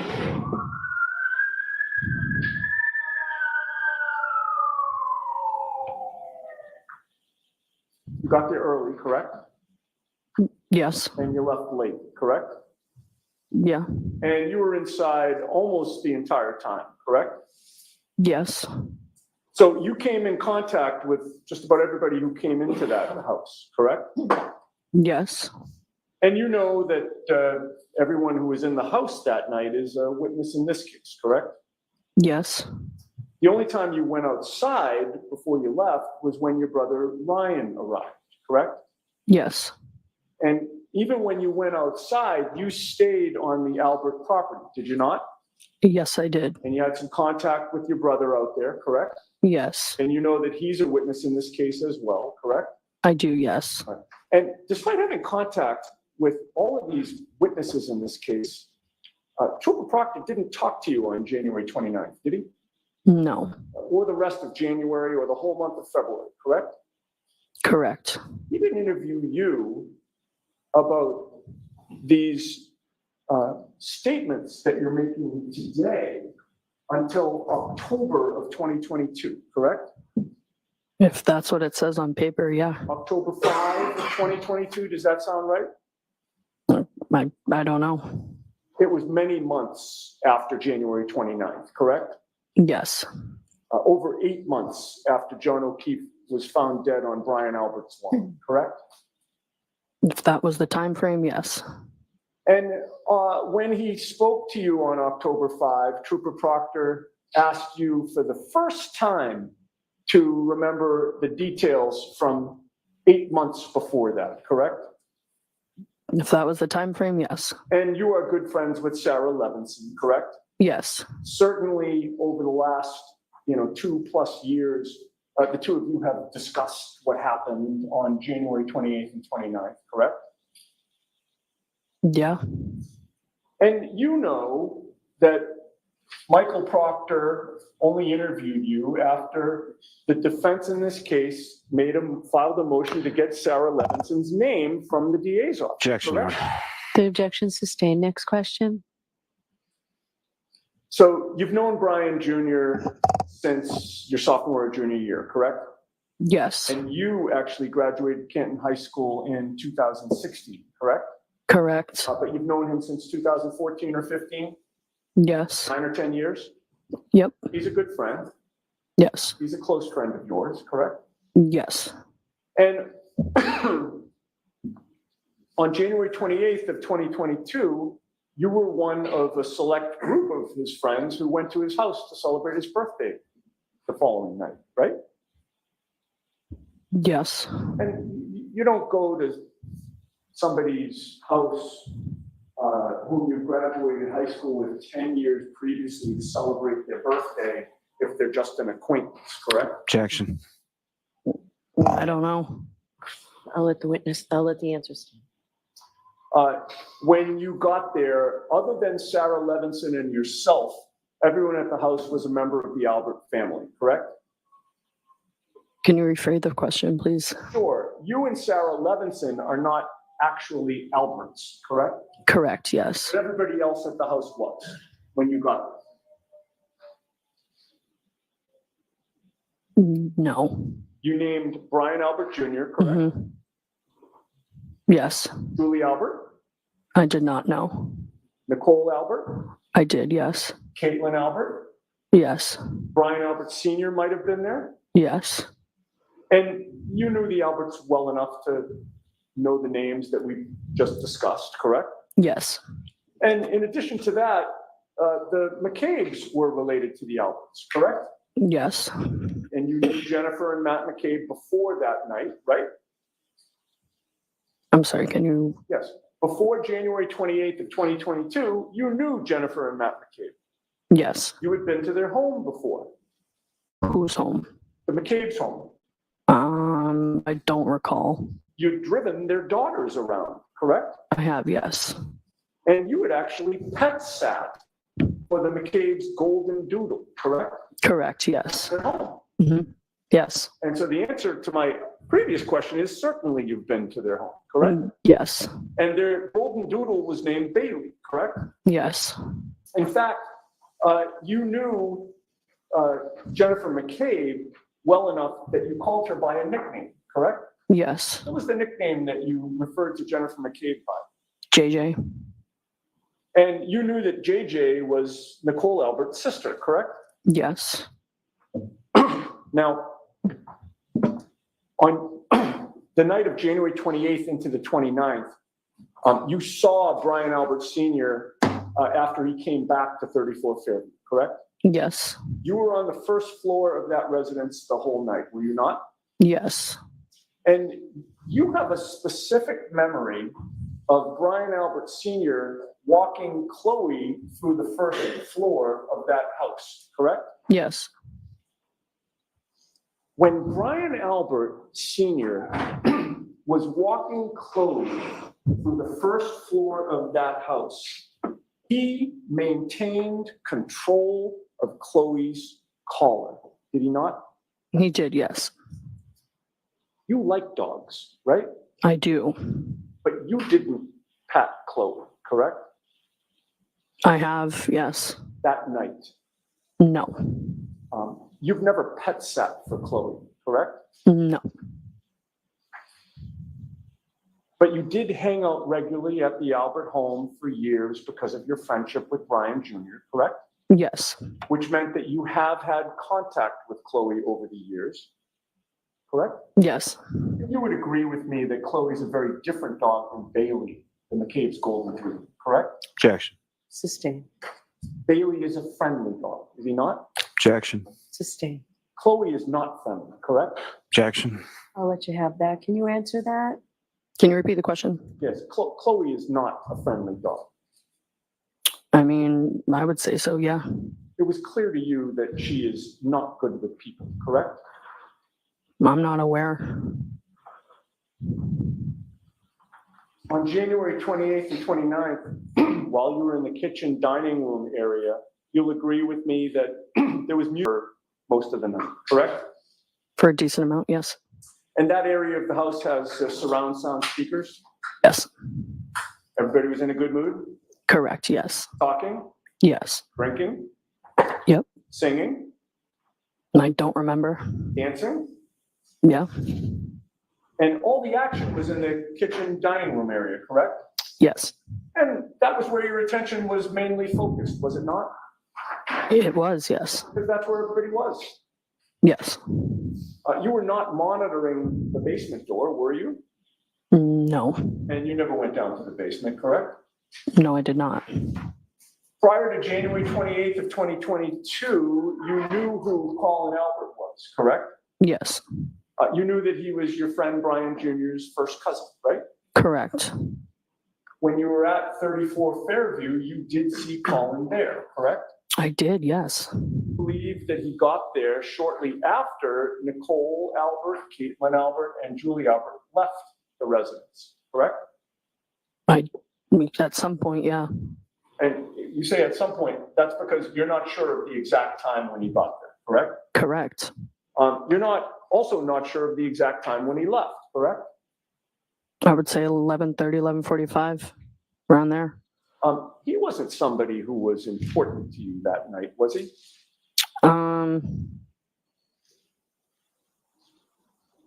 Not really, no.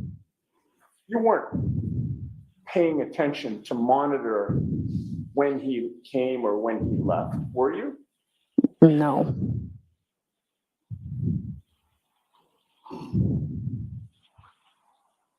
I said no. You never physically watched him walk out the door, correct? I don't remember. You can't even say which door he walked out, correct? I don't know. You never saw him get picked up. I did not know. You never saw any car arrive for him, I don't know. and you never saw how he got home. No. Now, on January 29th of 2022, after midnight, your brother Ryan Nagel and you lived in the same home, correct? At the time, yes. At about 12:15 to 12:20, you texted your brother Ryan for a ride home, correct? If that's what the timestamp says, yes. Do you have a screenshot of that text message? Somewhere, yes.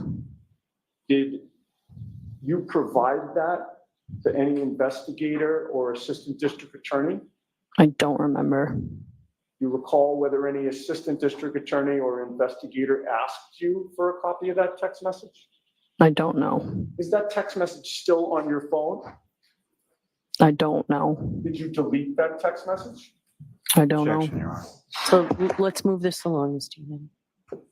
When you texted Ryan that night, you were contacting him because you thought it was an appropriate time for you to leave, correct? Yeah. How long did it take your brother Ryan to get to the Albert home after that text message? I don't know. Was it an hour? I don't think so, no. Was it a half hour? I do not know. So you have no idea how long it took him to get there and how long you stayed after you texted him, correct? I don't know, no. By the time you're texting Ryan, Ms. Nagel, how much do you think you had had to drink since 6 or 7 p.m.? A decent amount. Would you say that another word for it would be a lot? No. What were you drinking that night? Michelob Ultras. And how many did you have? I don't know, I don't remember. Did you bring your own Michelob Ultras to the party? I don't know. You don't remember whether you brought any beer to the party? I don't know. Where was the beer? I either brought it or I don't know. I don't remember. It was 2.5 years ago. Where was it within the home? In the fridge. You have no memory of like running out of beer that night, correct? I don't remember, no. There appeared to be plenty of beer to go around, correct? For myself, yeah. Between the time that you texted your brother Ryan and the time he arrived, it's fair to say that you changed your mind about going home with him, correct? Yes. You changed your mind while you were still inside the Albert home, correct? I did not say that, no. Well, I'm asking you now. No. You changed your mind only after you left the residence and went out to talk to him? Yes.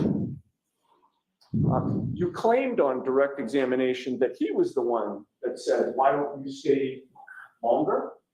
No, that's not what I said. That said that you wanted to stay longer. If myself. So you told him that you wanted to stay longer, correct? Yeah. I did. And when you went outside, you learned that he had come and his friend, is it Ricky D'Antuono? How do you pronounce the name? It's Ricky D'Antano. D'Antano. Ryan had come in Ricky D'Antano's gray Ford F-150 truck, correct? I'm sorry, can you repeat that? I butchered that. When you went outside, you saw that your brother Ryan was in Ricky D'Antano's gray Ford F-150 truck, correct? Correct, yes. He was sitting in the front passenger seat of the truck, correct? Ryan, yes. The truck was parallel to the Albert's residence, correct? Yes. It was not parked in the driveway. No. The truck was facing toward Chapman Street, toward going up the hill, correct? Yes. So Ryan's seat would have been the closest to the property, right? Passenger seat I'm sorry, closest to the what? to the Albert home. Yes, correct. You walked down the driveway to get to the truck, correct? Yes. Dave's SUV was in the driveway at that point, was it not? Yes. And at that point, it's like that. I want to go back, if I can, to when you were inside the house, because you had testified that when you were inside, you looked out the window and you saw a different vehicle, correct? I did, yes. That was the black SUV. Yes. And you've testified that you saw that black, from within the house, you saw that black SUV move 2 times, correct? More than 2. So it was at first parked near the mailbox, Yes. and then you saw it move forward, right? Mm-hmm. Yes. And then you saw it move forward again to near the flagpole, correct? Yes. And was there a third time that you saw it move? I saw it pull up, stopped, pulled up again, stopped, pulled up again by the flagpole, stopped. That's all I saw. All right, and that was all while you were inside the house, correct? Correct, yes. And, when it was pulling up like that, Ms. Nagel, it wasn't going 80 miles an hour, correct? It was not, no. It wasn't going 50 miles an hour, correct? I mean, I didn't have a radar gun on me, but no. It was going at a safe speed, correct? Yeah. It wasn't going a very long distance, correct? Each time? No. It's a matter of several feet, correct? Adjusting its position. Just pulled up and stopped a few times. Right. And as you saw it pull up and stop a few times from within the home, its direction was always forward, correct?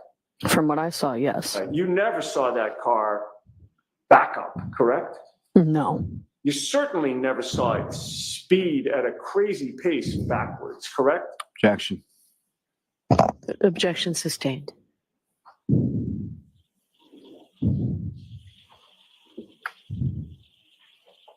Now, I'd asked you about the text messages that you had with your friend Ryan, and you could not recall whether any investigator or assistant district attorney asked you for screenshots of that, correct? My friend or my brother? Did I say friend? You did, yes.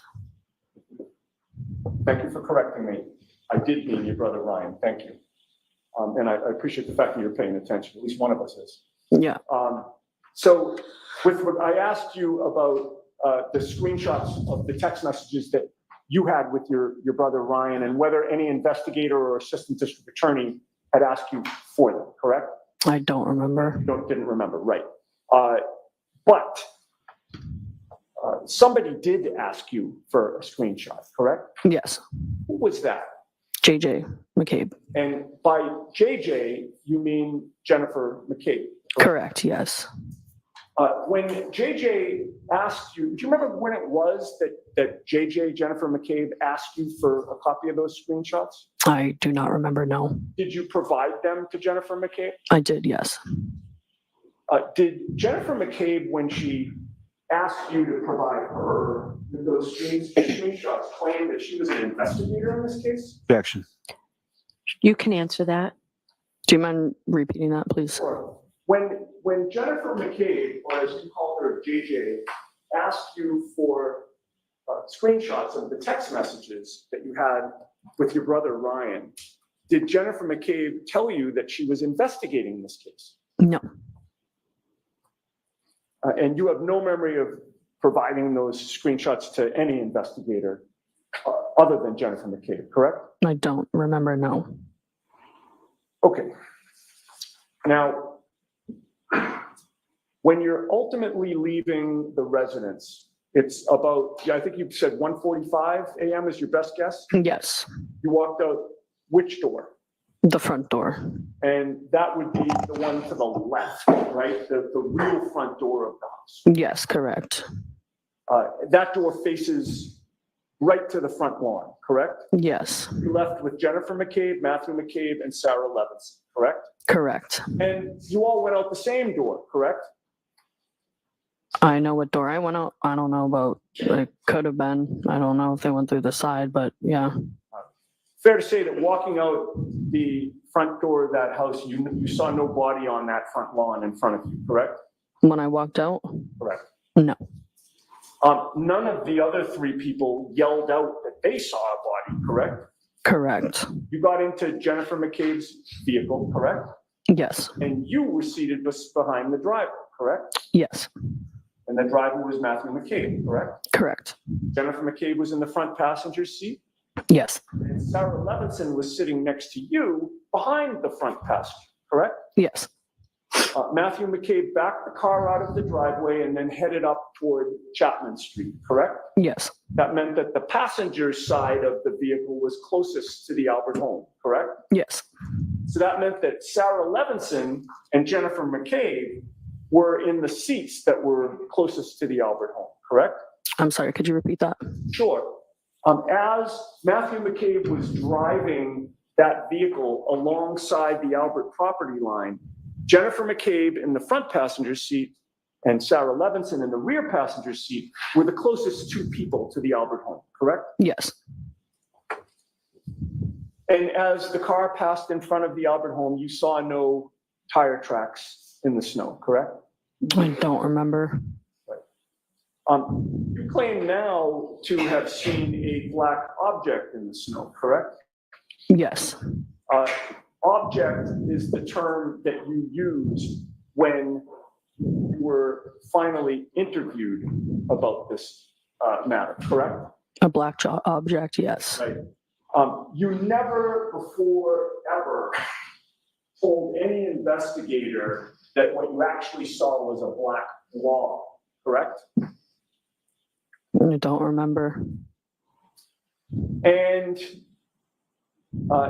you also never, ever told any investigator that this black object that you described was actually 5 feet or 6 feet long, correct? Correct, yes. The very first time you're now mentioning this testimony that this black object, as you describe it, was actually 5 or 6 feet long was just today, after 12 noon on May 14th of 2024, correct? Lally asked me how big it was, so I just told him right now, yeah. Yeah, Lally, when you say Lally, you mean Mr. Lally. Yes, Mr. Lally, correct, yes. Mr. Lally just asked you during this trial, again, Yeah, right before this jury. That's the first time you've ever been asked or ever given an answer as to how big that object was, correct? not necessarily, no. Did you review any report that was taken when the investigators spoke to you regarding this case before taking the stand today? No, You've never testified in a grand jury regarding this case, correct? correct, You've never testified in any hearing regarding this case, correct? in this hearing, in this case, Besides today. no, And you would agree with me that it is nowhere on record that this black object that you talk about was ever 5 or 6 feet long prior to telling the jury that today. Objection. You have to ask that differently, Mr. Maloney. Today, this afternoon, is the first time that you've provided testimony or information to any official regarding this case that the object was 5 or 6 feet long. no, I'm sorry? no. Who did you tell prior to today? About what?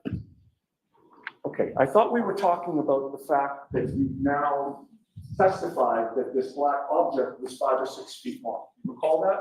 Today, yes. And my question to you was, you've never mentioned that this black object was 5 or 6 feet long until the last hour or so when Mr. Lally questioned you about it, correct? Yes, Now, when you were passing the property, you did not think it was a body. at the time, no, You claim that you told everyone in the car that you saw something, correct? correct,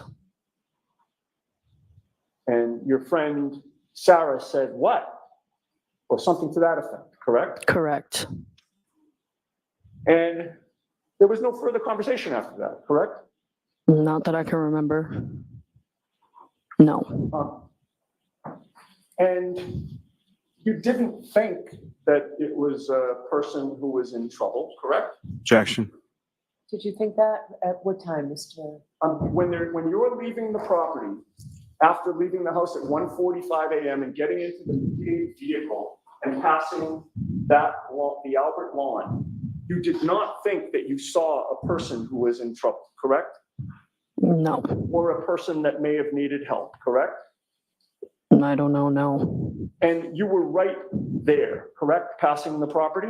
I was passing the property, Not yes, as close to the property as your friend Sarah Levinson, but you were in the back seat on the driver's side, correct? correct, And you were in a car such that if you thought that you saw something that could have been a person, all you had to do was tell the driver, correct? Objection. Sustained. Did you tell the driver that you saw somebody who was in trouble? well, I said it out loud in the car. So is it your testimony now that you said out loud in the car, there's a person who's in trouble? That's not what I said, no, You didn't mention a person at all in the car, correct? no, Did not tell Matthew McCabe, hey, stop the car, correct? I did not know. If you had seen a person in the snow lying there, you would have done something about it, correct? Objection. Sustained. You didn't ask Matthew McCabe to stop. No, You didn't ask him to back up. nope, You didn't ask him to check on whatever it was. Objection, Your Honor. I'll allow no, You had your phone with you, correct? yeah, Your phone was working, correct? I don't remember. You used that phone to text your brother. An hour and a half before. Are you testifying today that your phone was completely out of charge? I don't remember, no. Text your good friend Brian Albert Jr. to tell him that you saw somebody lying on his front lawn? Did I text him Yes. that night? As you are supposedly seeing this black object, Objection. the immediate aftermath of that, did you text Brian Albert Jr. to tell him about that black object? So in that form, it's sustained. Ask it differently, Mr. Moore. You had your friend Sarah Levinson with you, correct? I did in the car, yes. You knew she was a nurse, correct? Yeah, You didn't tell your friend Sarah that you just saw somebody lying in the snow during a blizzard who might need some help, correct? I did not know. That Brian Jr.'s father was a police officer, correct? Objection, Your Honor. So let's move this. Are you just about done with this line of questioning? I'll give you a little bit more. Just a couple more questions and I'm Okay, done. go ahead. You knew that he was a police officer, correct? Yes, And obviously a first responder as a police officer, right? yeah, And you knew that that was Jennifer McCabe's brother-in-law, correct? yes, And Jennifer McCabe was in the car with you, correct? yes, You didn't tell Jennifer McCabe or JJ to call her brother-in-law, correct? no, The fact of the matter is, you did nothing, right? yeah, And that's because you did not see a body on that lawn, correct? Objection. Is that true? Can you answer that? I'm sorry, can you repeat the question? You didn't see a body on that lawn. I mean, I don't know what I saw, but I saw an object. You were drinking for hours. Is that a question? Yes, you were drinking for hours. Is that correct? Yeah, And you were intoxicated as you were leaving that home. Objection. Were you? yes, You were drunk, right? some would say, yeah, You would say. yeah, And you believe that except for Matt McCabe, who was driving, everybody in the car was drunk, right? Objection. and I don't know. I'm going to let that answer stand. You have previously testified, I'm sorry, strike that. You have previously given a statement indicating that you believe that everybody in that car except for Matthew McCabe was drunk. Do you deny that? I don't remember at this moment.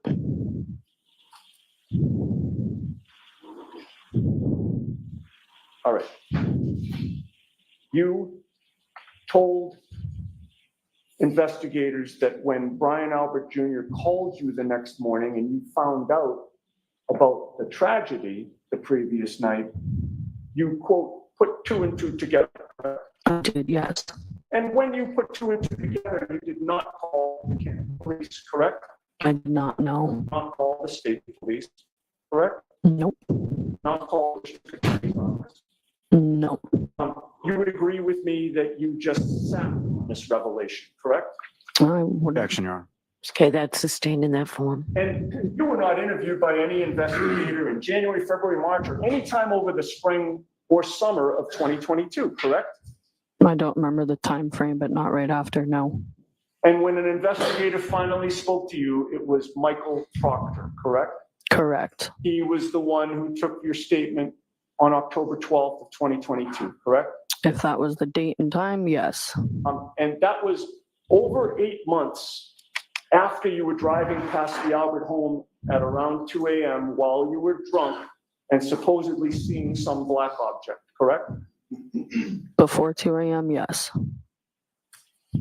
And you know, Ms. Nagel, that as of October of 2022, the defense had, in this case, had publicly announced that Objection, Your Honor. no one in that house saw All a right. body on that front lawn. So that question's improper. I'm going to strike that question. No further questions. Thank you. All right. So we're going to break. I have to bring you back tomorrow. Okay. Okay, so jurors, please do not discuss this case with anyone. Don't. Right. They have an early day today. Today and Thursday, they have an early end. So that's you know, the defense, what they're there to do is make everything sound terrible. Everything that these witnesses do, it has to sound terrible. We'll see. We'll see how it comes out. But let's go on back to the Daybell trial, where they are bringing back to the stand this medical examiner. I will fast forward through the dead parts because they came back from lunch about, I would say, a half hour ago. Or not lunch, their break.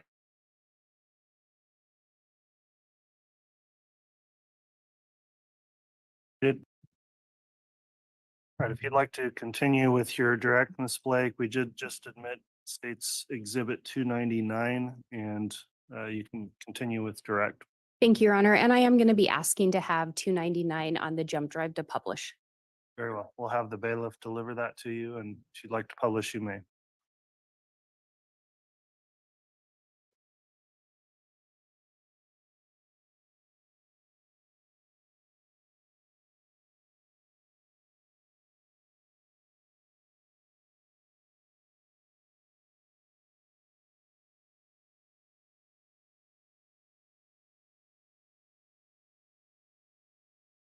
There's a name, a phone number, and a email address. Could you indicate what those are for the record?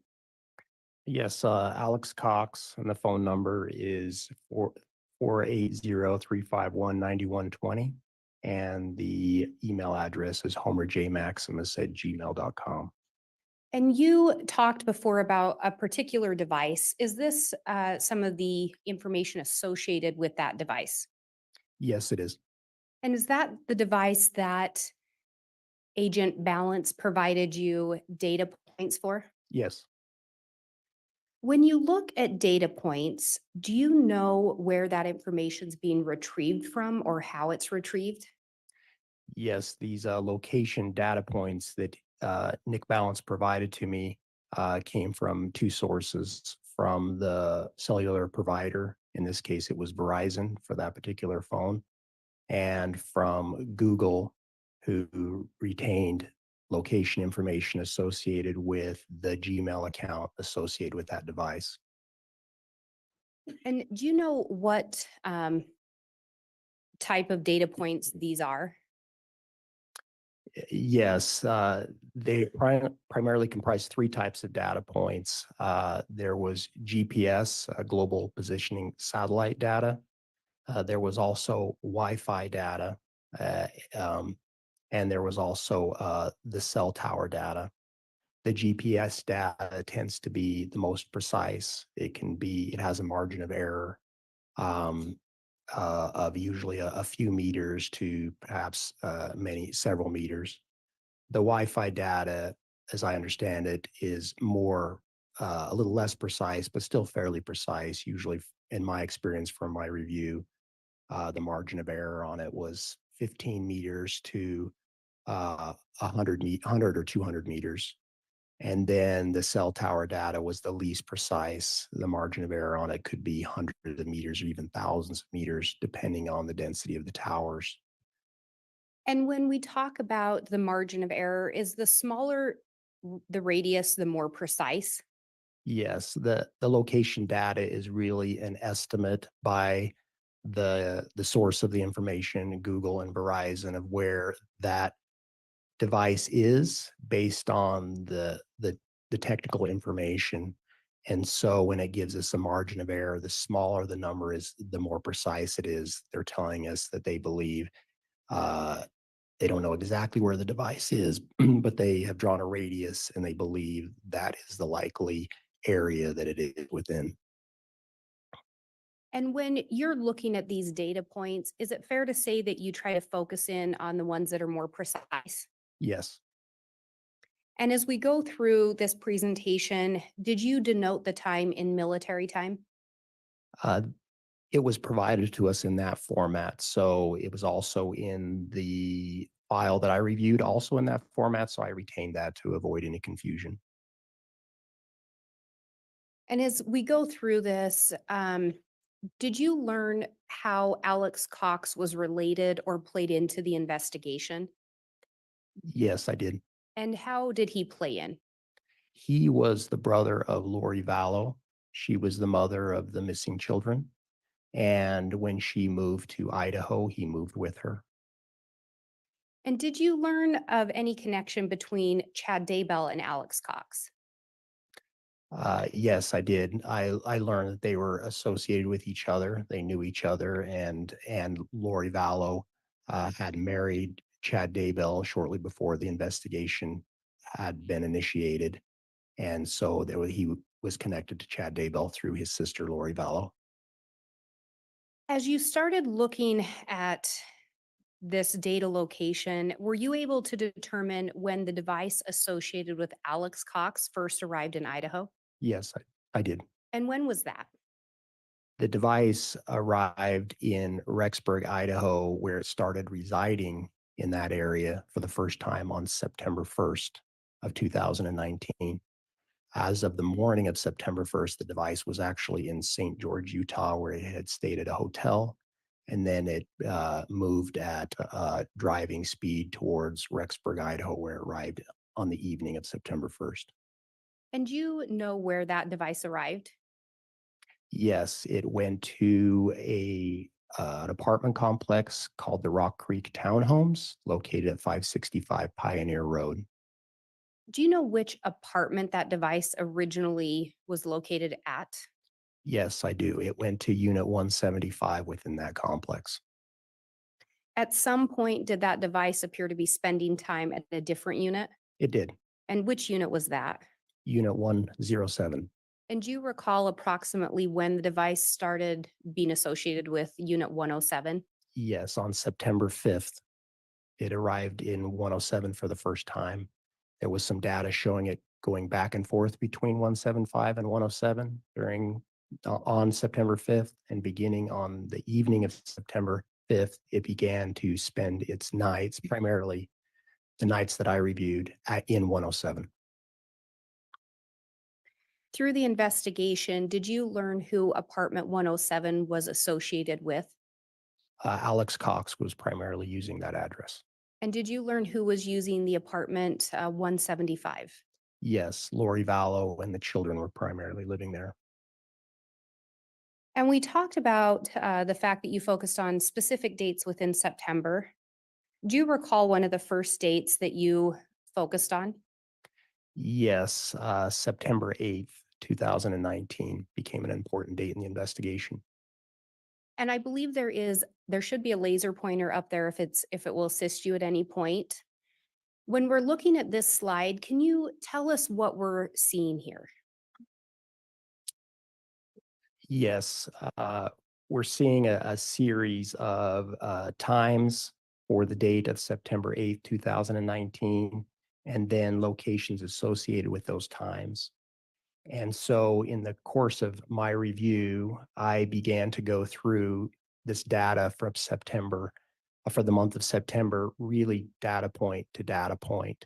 It helped the most to look at each data point individually and in order to be able to draw some conclusions about the data. And also each data point had underlying data associated with how precise the information was. And so it helped to look at it to know how much that information could be relied on. And so as I had done that, I'd gotten to this date of September 8th, and I progressed through that date. And then I prepared a report, really a summary report of where the device appeared to be at certain times. I didn't put in every data point that I observed or necessarily the data points in transit between points, but just this is where it was at a certain point. And then if I could determine where it went after that, where it was next. So on this particular slide, we're seeing some of the data points that you plotted in your report, Yes. or I should say included, not plotted. Yes. Correct. Correct. Was there a specific reason that September 8th was a focal point for you? Yes, we had in other parts of the investigation, we had conducted a search on an iCloud account that was associated with Lori Vallow, the Lori for Style iCloud account, and had been able to retrieve some photographs from that account. And the photographs appeared to show Tylee Ryan, JJ Vallow, and Alexandra Cox in the vicinity of Old Faithful Geyser within Yellowstone National Park, and that those photos, or at least one in particular, was timestamped of 1549 on September 8th, 2019. And when we start looking at this slide, this is the location data associated with a device linked to Alex Cox. Yes, correct. And so can you talk us through the travel of that device? So on this particular date, it had been at 565 Pioneer Road earlier in the morning, and I didn't reflect that here.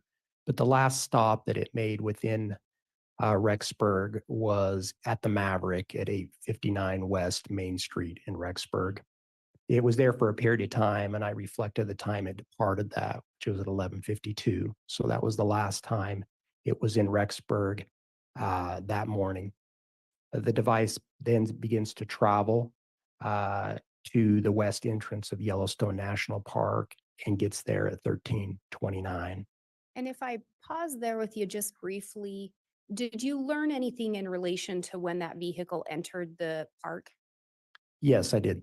And what did you learn? We had obtained assistance from the National Park Service, and they were able to conduct a variety of, provide a variety of assistance to us. But one thing was they had looked at cameras entering the park on that particular date and were able to identify a vehicle that Alex Cox was driving, and Tylee Ryan was seen in that vehicle. And if you would continue? Yes, and so that vehicle gets to the west entrance of Yellowstone National Park. The camera footage is taken from the perspective of the booth where you pay to enter the park.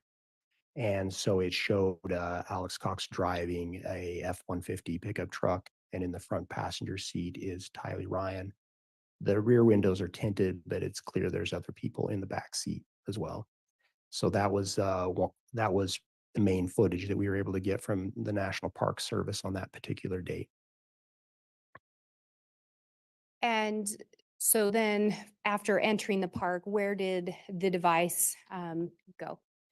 It traveled along the main loop road there within the national park to the area of Old Faithful. The data, it arrives in that area between 1450 and 1457. Some of the data is imprecise in that area, but we start getting more specific data at 1504. And from 1504 to 1522, it seems to be in the vicinity of the Old Faithful Lodge cafeteria, which is near the geyser itself. And then we get some more data from 1542 to 1604 that puts that device at the rim of Old Faithful, or the boardwalk there, where people can observe the geyser. And then at 1615 to 1627, we get some data points that seem to put the device in the Old Faithful parking lot area. And then the device leaves the Old Faithful area and travels westbound on US 287. I think it's also called maybe US 191 as well. It travels eastbound towards Yellowstone Lake and then turns south towards Lewis Lake. It passes Lewis Lake on that main road, which is a paved road. And at 1712, it appears to turn around, reverses course, drives back past Lewis Lake, past Yellowstone Lake, past Old Faithful, and then out of the west entrance of the national park at 1840. It then makes a stop in West Yellowstone, Montana itself in a commercial area at 1845 and leaves that area in 1902. And again, in relation to this device, when the device is shown to be at the entrance of the national park, there's also a video placing a pickup truck with Alex Cox and Tylee Ryan in the vehicle. When it enters the park, yes. When it exits the park, there was some camera footage, but I believe it just captured the back license plate. It didn't capture who was in the vehicle at that point. And if we go to this next slide, can you tell us what we're seeing on this slide? So that this is an image taken from the same mapping software that I was reviewing that had been provided to me by Nick Balance with the data points mapped in it. And this is an overhead view of the Old Faithful geyser and the lodge area around Old Faithful. And these are some of the data points we just talked about on the previous slide. Is that correct? Yes, it also can, these red data points are the data points that I just talked about that show the device in the area of some of those locations. I can point at those if you'd like. If you would, please do so. So the upper left here is the geyser itself, Old Faithful. This is a boardwalk area where spectators can see the geyser. This is the Old Faithful Lodge cafeteria. The Old Faithful parking lot is not in this photo, but it's located roughly southeast of this location. So we had a series of data points. First at the cafeteria area from 1504 to 1522. And then we had a series of GPS data points fairly precise from 1542 to 1604 clumped together here on the boardwalk. And then after that, we didn't get some data points until 1615 when they were in the Old Faithful Lodge parking lot and seemed to leave that area about 1627. And do you know what type of data points these are? I believe it's a mixture of Wi-Fi and GPS. When I say Wi-Fi, my understanding is it doesn't necessarily mean that they have joined a Wi-Fi network, but as a person moves around, a device can reach out and shake hands with Wi-Fi networks that it comes in contact with, and Google keeps that information and it uses it to help determine approximately where a device is. And so some of this was a mixture of that. There were also cellular data points, which a lot of times are off the map. They're where the nearest cell tower is usually.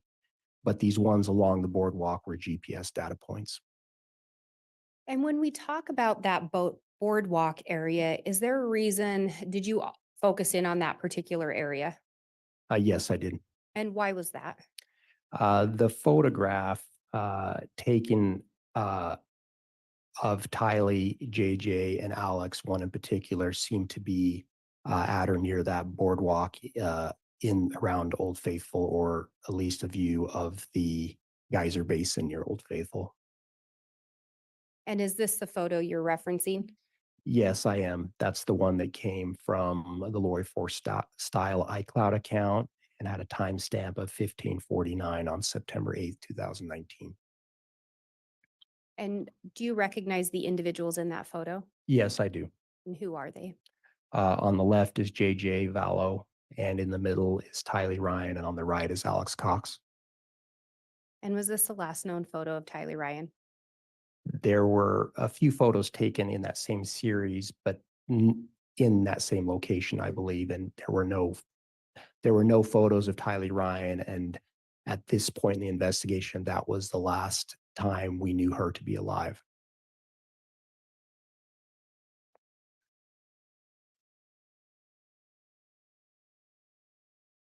And can you talk about what we're seeing in this particular slide?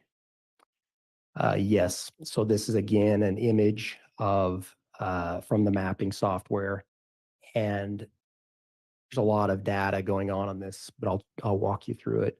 So in this upper left corner here is the Old Faithful Lodge area. And this is showing what those data points look at that I was reviewing. and they show the movement of the data points as at 1627 approximately, the device leaves this area, travels along 287, past this point, which is the west thumb of Yellowstone Lake, which is this area. It then turns, the highway then turns south. It continues on that highway past this, which is Lewis Lake. And if it would have continued on this road, it would get into Grand Teton National Park. In this area, we were getting both frequent and precise data points. Some of them were coming in multiple times a minute, which was helpful in determining that the vehicle appeared to have quickly turned around and immediately reverse course. For example, it was 1709 there, but we had multiple at 1712, and it was already back at 1713 there. The reason I was looking hard at this particular information is first, it was the last known location for Tylee Ryan to be alive. And we were concerned that something potentially had happened to her in Yellowstone National Park. And we were in communication with National Park Service and preparing to conduct searches in Yellowstone National Park if necessary to see if we could locate her. And part of my review here was to help identify potential sites to conduct a search. And what did you determine in relation to potential sites for a search? Yes, I determined that it moved from Old Faithful down to this point at what appeared to be driving speed. It turned around fairly quickly within a minute or two. It didn't appear to have deviated off the main road. It didn't appear to have stopped for any substantial period of time. And then it reversed course. It reversed course back the way it came, back past Old Faithful without stopping, and then continued westbound and then northbound until it left the park. There are gaps in data points, for example, here and so forth, where for a few minutes at a time, we did not get any data. But based on what drive time between those data points was consistent with the vehicle or the device continuing to move at driving speed. It didn't appear to have had time to have deviated in any great amount or had to have been able to stop for any substantial length of time. I tried to estimate how long it takes to drive from Old Faithful down to the turnaround spot south of Lewis Lake and then reverse course and exit out the west entrance of Yellowstone National Park. I estimated the drive time to be about 2 hours and 50 minutes. The device covered that distance in about 2 hours and 13 minutes. So faster than would probably be a typical driving time. Of course, there's a lot of variables traveling within Yellowstone National Park because of traffic and animal activity and so forth. But based on my review, I really came to the conclusion that I could find really no place where there seemed to be any deviation from a populated area or any substantial period of time that it may have stopped other than the very public area at Old Faithful.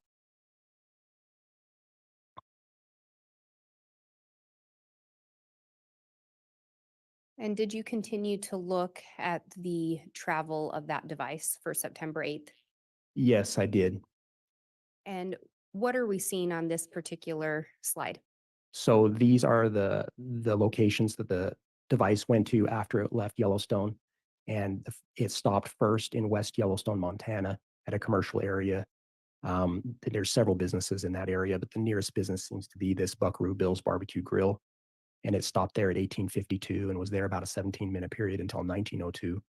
From the time it had left the Yellowstone parking lot at 1627 until it got to Buckaroo Bill's Barbecue, as best I could tell from my review, the vehicle hadn't stopped, or at least not for more than a few minutes.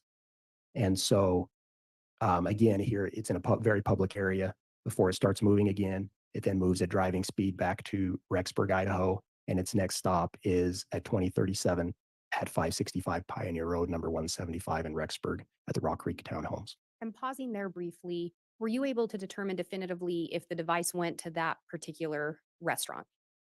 I'm not aware that was a common thing we tried to do, was to see if we could obtain records or video from many of these locations, that it would visit. I'm not aware we obtained anything from Buckaroo Bill's Barbecue, or even that it had gone there. But there was a stop around that area for approximately 17 minutes. Yes, correct. And outside of that stop, any indication that vehicle stopped again on the drive to Rexburg? No. And then after arriving back at that Pioneer Road 175, where did the device go to next? The device stayed at number 175 until 2135. It then left there and traveled to this Maverick, which is about a mile north of the 565 Pioneer Road address. It was there for about 10 minutes from 2143 to 2153 before returning to 565 Pioneer Road number 175, where it stayed from 2244 to 2315. At approximately 2344, we now see the device at 565 Pioneer Road number 107. Sometimes there's gaps in the data, for example, between when it's at 175 and 107, nearly 30 minutes, 29-minute gap. And that was fairly common, where we just don't have precise data to say it's in one location or another. It doesn't mean I didn't necessarily have location information. It wasn't precise enough to say what unit it was in. So I generally just summarized when I felt like there was enough information to indicate that it is now in a different location. And with regard to this, did you make any determination as far as Tylee Ryan's whereabouts? So we were trying to prepare a timeline of her activities, and that was coming in from many different sources in the investigation. Some of her financial activities, her use of digital media, anyone that might have seen her, been in communication with her, and so forth. So we were trying to narrow that down as best we could.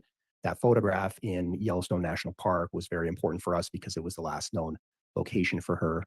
After I completed this review on that particular day, it was my conclusion that it really had only made one stop from the time that photo appeared to have been taken, and that was in West Yellowstone, Montana, in a public area. So my best conclusion as of the last known location for Tylee Ryan was at 565 Pioneer Road number 175, and that would have been at 2037 that evening. And then on this same slide, there's some indication of data points on Monday, September 9th. Can you tell us what we're seeing there? Yes. The device I was reviewing for Alex Cox, in the month of September, beginning on September 5th, it would typically go to 107 at night. When I say at night, I mean roughly from about midnight to 6 a.m. It was almost always during those hours within 107 when I had sufficient data to indicate that.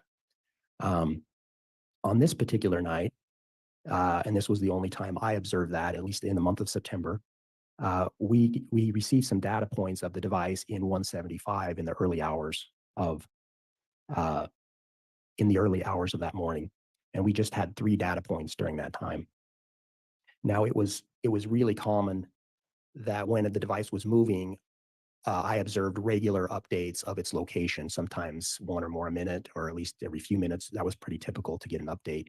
It seemed like when the device stopped somewhere, the updates became less frequent, particularly at night. Sometimes it would be an hour or more between a data point.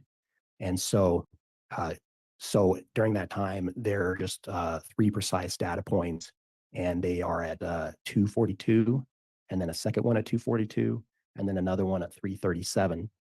All 3 of these were GPS data points with a 4-meter radius, and they seem to put the device in unit 175.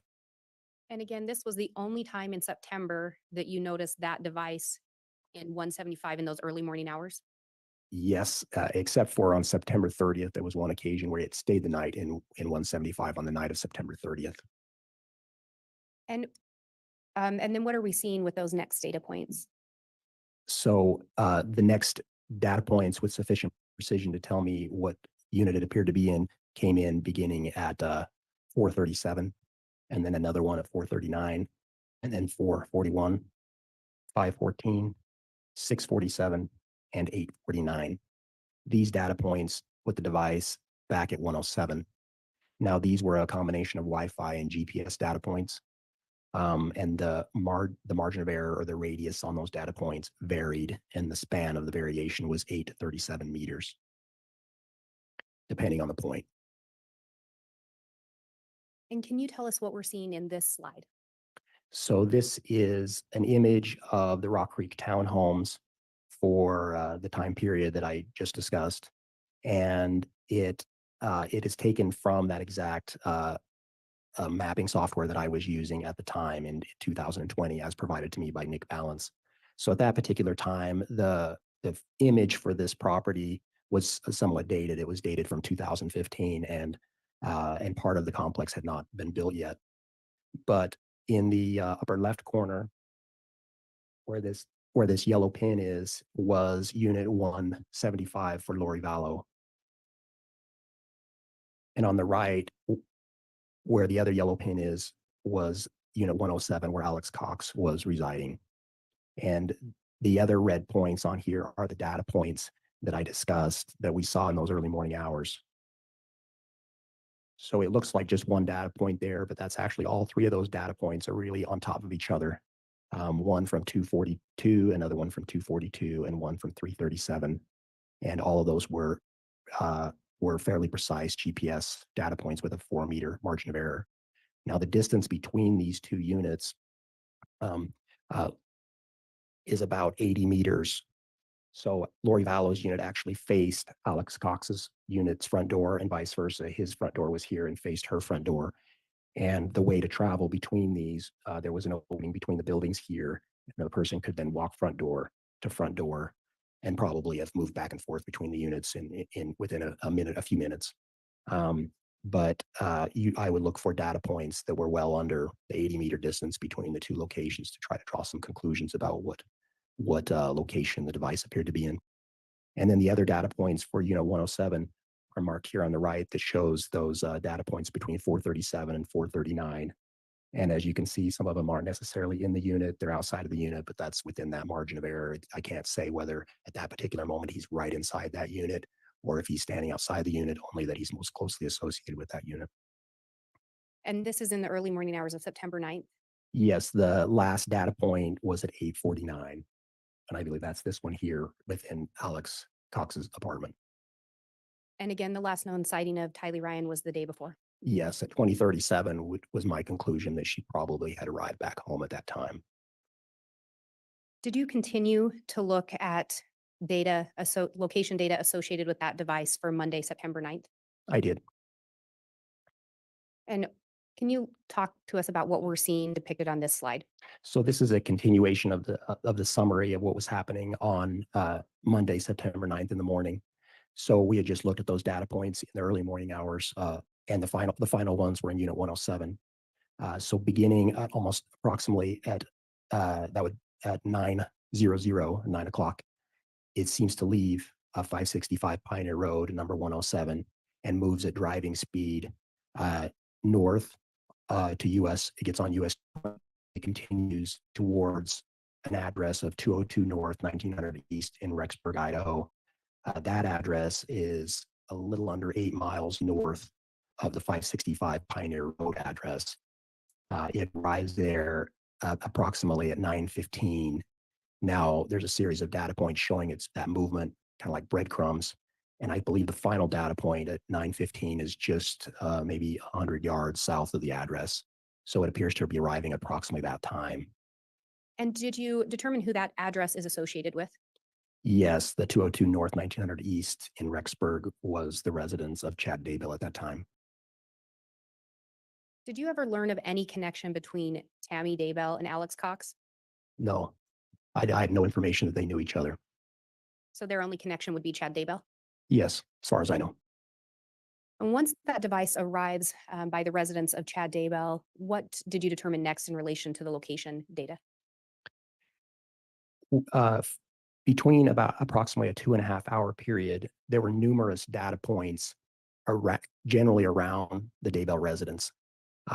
there were only 4 of fairly great precision. One was at 9:21, one was at 9:22, one was at 10:39, and one was at 10:57. Now, there were other data points, cell tower data, for example, that did not seem to indicate that it had left that area, but weren't precise enough to give me any indication of if it was there continuously during that period, that 2.5-hour period. Only that we had some precise data that seemed to show that it was on the Daybell property at those 4 times. Now, the first data point that we got at 9:21 is actually behind the main residence at the Daybell property, back on the rear of the property, and that is a GPS coordinate with a 6-meter radius. And then at 9:22, we get another one that's actually on the northwest corner of the Daybell residence, near a gate there, and that is also a GPS data point with a 3-meter radius. And then we have a gap in time where we don't have any precise information, but until 10:39, when there's another data point, also a GPS data point that's behind the residence, and this has a 43-meter radius. And then at 10:57, there's another also behind the residence with a 5-meter radius, also GPS. As best I could determine, it seems like the device is leaving that area of the residence at approximately 11:45. I actually see briefly, it seems to drive north from the residence, the opposite direction of Rexburg, for just a minute or two, maybe goes about a block north shortly before 11:45. And then it seems to turn around and then begin traveling south. So it may have left the Daybell residence just a few minutes before 11:45. But by 11:45, it is driving southbound back into Rexburg, and its next stop is at 11:52 in northern part of Rexburg at Del Taco at 568 North 2nd East, where it stays for about 10 minutes.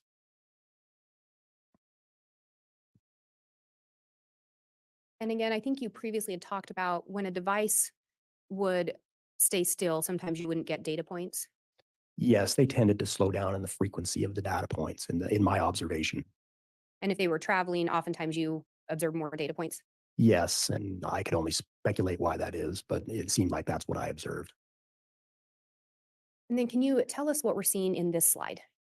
So this is an image from the file I was reviewing with an overhead image of the Daybell property at 202 North, 1900 East. The road here on the left is 1900 East, and this is 200 North. 1900 East is also called Salem Road. This building here on the property is the main residence for where people resided. These other buildings were outbuildings. This was a barn or unattached garage-like structure, and there were some other outbuildings like sheds. The first data point we got of some precision was at 9:21, and that was in this area. And then the other one, the next one, was just a minute later at 9:22, and that was up here. Now, this was a fairly precise data point, a 3-meter radius. And on that west corner of the property, there's actually a gate that a vehicle could travel through, and it would allow someone to have access to the property through that gate in a vehicle if necessary. The next 2 data points are then back down here, one at 10:39 and another one at 10:57. The one at 10:39 had a 49-meter radius, and then the one at 10:57 had a 5-meter radius. At some point during the investigation, did that cluster of data points gain more significance? Yes, we had observed those data points in my review. I think Nick Balance had also drawn attention to them earlier in the investigation, but there was a period of time we just didn't know what the full significance of those data points could mean. But I had finished my review of all these data points by May 21st of 2020. But on June 1st of 2020, we received some additional information that seemed to show these data points had possibly greater significance. And what was that information? There was a device that had been seized during the execution of a search warrant at the Daybell residence on January 3rd, 2020. In the course of this investigation, numerous devices had been recovered from various locations in various ways. These devices were quite often sent to a computer forensics laboratory to extract data from the devices. And then the process typically is that that information goes into a system so it can be reviewed by an investigator or analyst. There was one particular device that was recovered on January 3rd from the Daybell residence. Its relevance to the investigation was unknown, or who would use that device. It went to the RCFL and ultimately went to an analyst in Boise named Ben Dean, and he was reviewing that particular device. Did you ultimately review some of the content obtained from that device? Yes, I did. And did you review it as initially pulled from the device and provided to you? Yes, Was this one of those messages? yes. So analyst Ben Dean contacted me on June 1st of 2020 and indicated that he had found a text message on the device, and also based on the review he was conducting, that it appeared to be a device that Tammy Daybell had used before her death. And could you read this message into the record? Yes, this message appeared on the device on September 9th at 11:53 a.m. And it was a text message from a device attributed to Chad Daybell, and it came into that device for Tammy Daybell. And the text message read, "Well, I've had an interesting morning. I felt I should burn all of the limb debris by the fire pit before it got too soaked by the coming storms. While I did so, I spotted a big raccoon along the fence. I hurried and got my gun, and he was still walking along. I got close enough that one shot did the trick. He is now in our pet cemetery. Fun times." And in this, do you see the reference to a fire pit? Yes, I do. Did you determine if there was a fire pit on the Daybell property? Yes, I did. And looking back at that previous slide, and again, these data points are from September 9th of 2019. Yes. Did you learn anything in relation to that cluster of red dots? Yes. So subsequently, I had been to that location on January 3rd of 2020 for the first time. I'd been on the property and had walked much of the outer property as well, but it was under snow at the time. And then subsequently, a search was conducted on June 9th at that location, and I was also present. And I'm aware there is a fire pit on the property. And although I don't have it marked on here, it's approximately in this area. So around the same area as those data points? Yes, in the vicinity, yes. Do you know what was ultimately found near those data points? So at a nearby location to the fire pit, investigators approximately in this area were able to recover human remains that had been buried. Do you know who those human remains were ultimately determined to be? Yes, they were Tylee Ryan.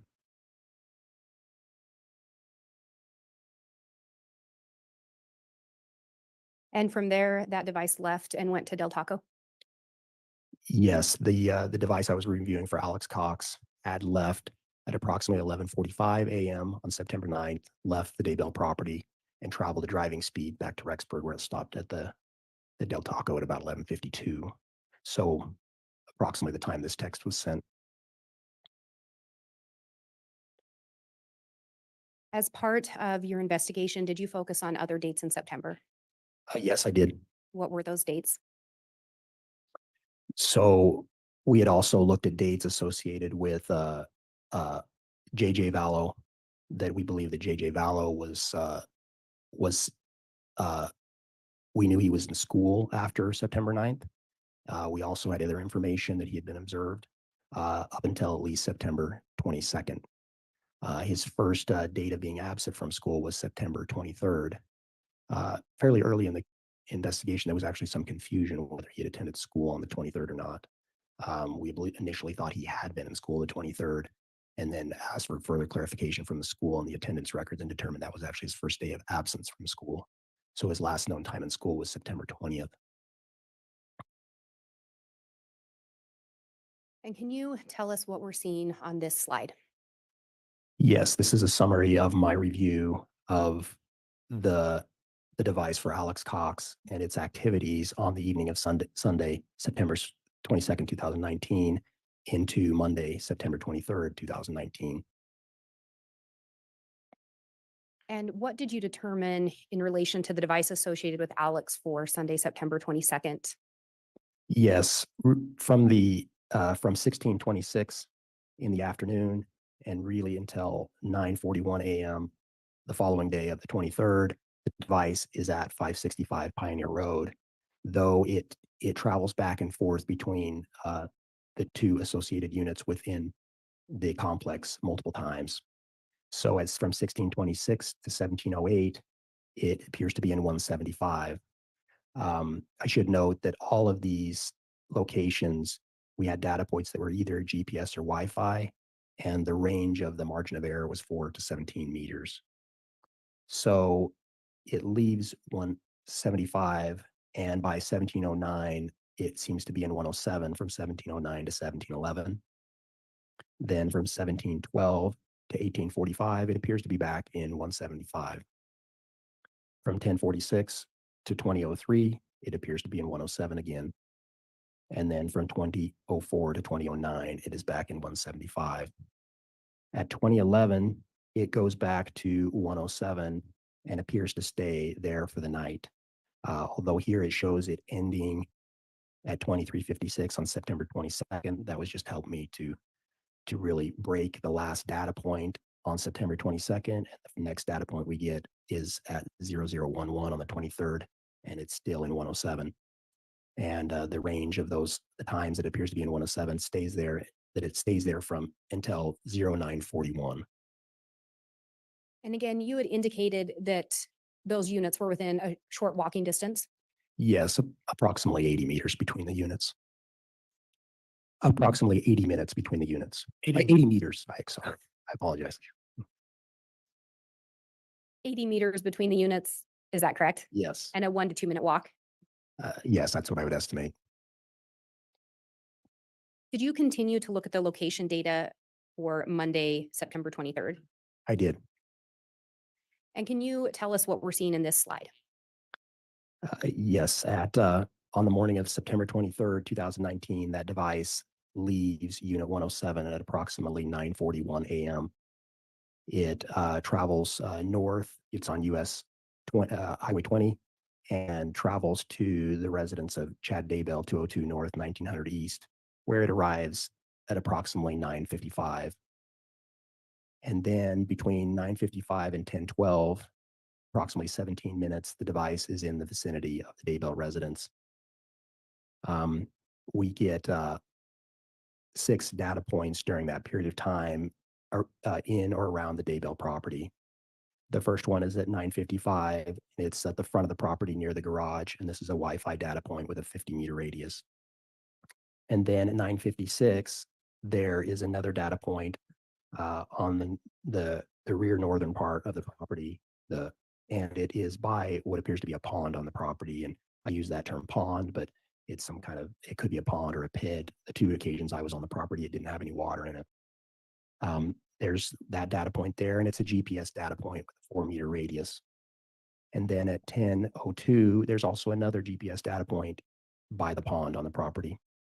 By 10:05, the next data point I receive is near the front door of the house, and it's a Wi-Fi data point with a 68-meter radius. There's another one at 10:07, also near the front of the house. That's a Wi-Fi data point with a 92-meter radius. And then by 10:12, that data point is actually in the middle of the road, a Salem Road and 200 North. And from there, there's a series of data points, and that one is a Wi-Fi data point with a 28-meter radius. And after that, there's a series of data points seeming to show the device leaving at driving speed, and it returns to 565 Pioneer Road and goes to Unit 175 and arrives there at 10:22 and stays there until 11:14. So just to summarize, from the time it left Alex's residence at 9:41, it took 41 minutes for it to return again to the same 565 Pioneer Road complex, but then go to Lori Vallow's unit. And there's approximately a 10 to 14 minute drive either way.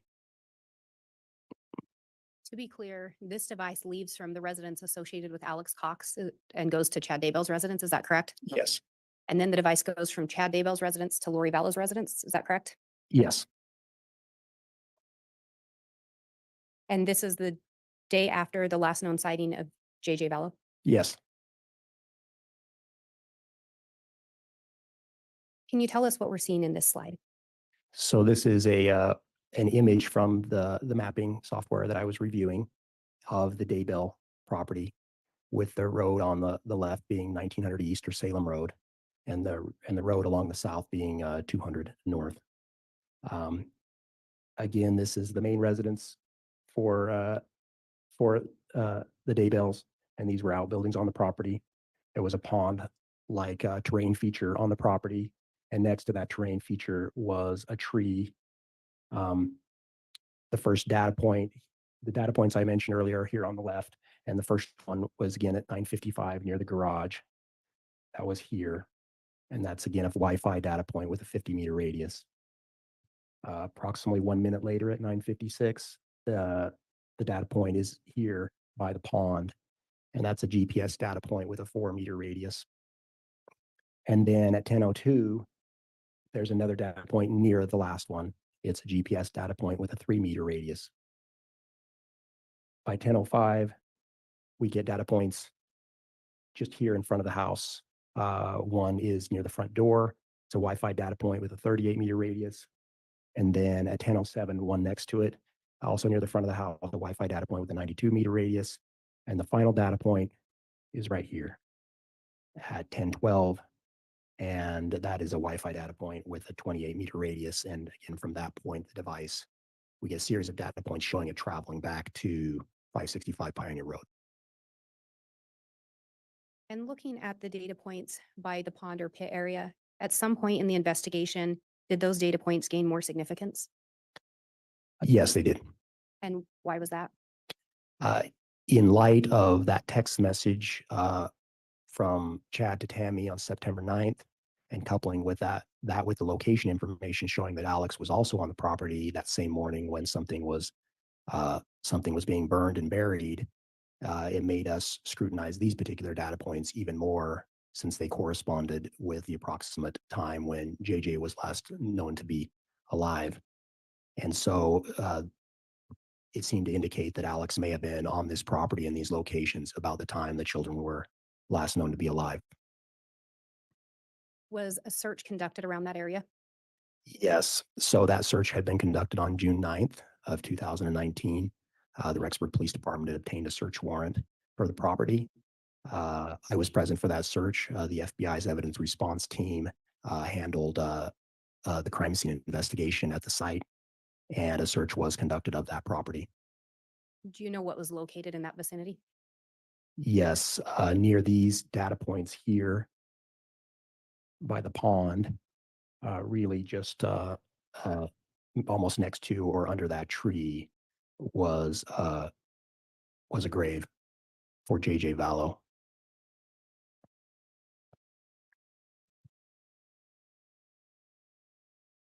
Did you look at how many times that device associated with Alex Cox was in the vicinity of the Daybell residence for the month of September? Yes, I did. As part of going through the day-by-day activities of that device, I observed it seemed to be at or in the vicinity of the Daybell residence in the month of September 4 times. These were Friday, September 6th. It was there from 12:42 to 12:53. These data points seem to be near the front or possibly in the residence, but just near the front of the residence. I didn't observe anything on the back property. On September 9th, again, as I previously discussed, we had a series of data points, including some on the back property. And then on September 3rd, we had a series of data points from 9:55 to 10:12, some of which were also on the back property. And then on September 25th, this device for Alex was at the Daybell residence from about 10:05 to 10:22. And these did not seem to be on the back property. They were also near the front of the residence. And out of those, the 2 dates of significance, would it be fair to say they were September 9th and September 23rd? Yes. And again, through your investigation, who did you determine Alex Cox knew that resided at the Daybell residence? The only person I'm aware that he knew was Chad Daybell. Did you also look at some data points associated with window tinting?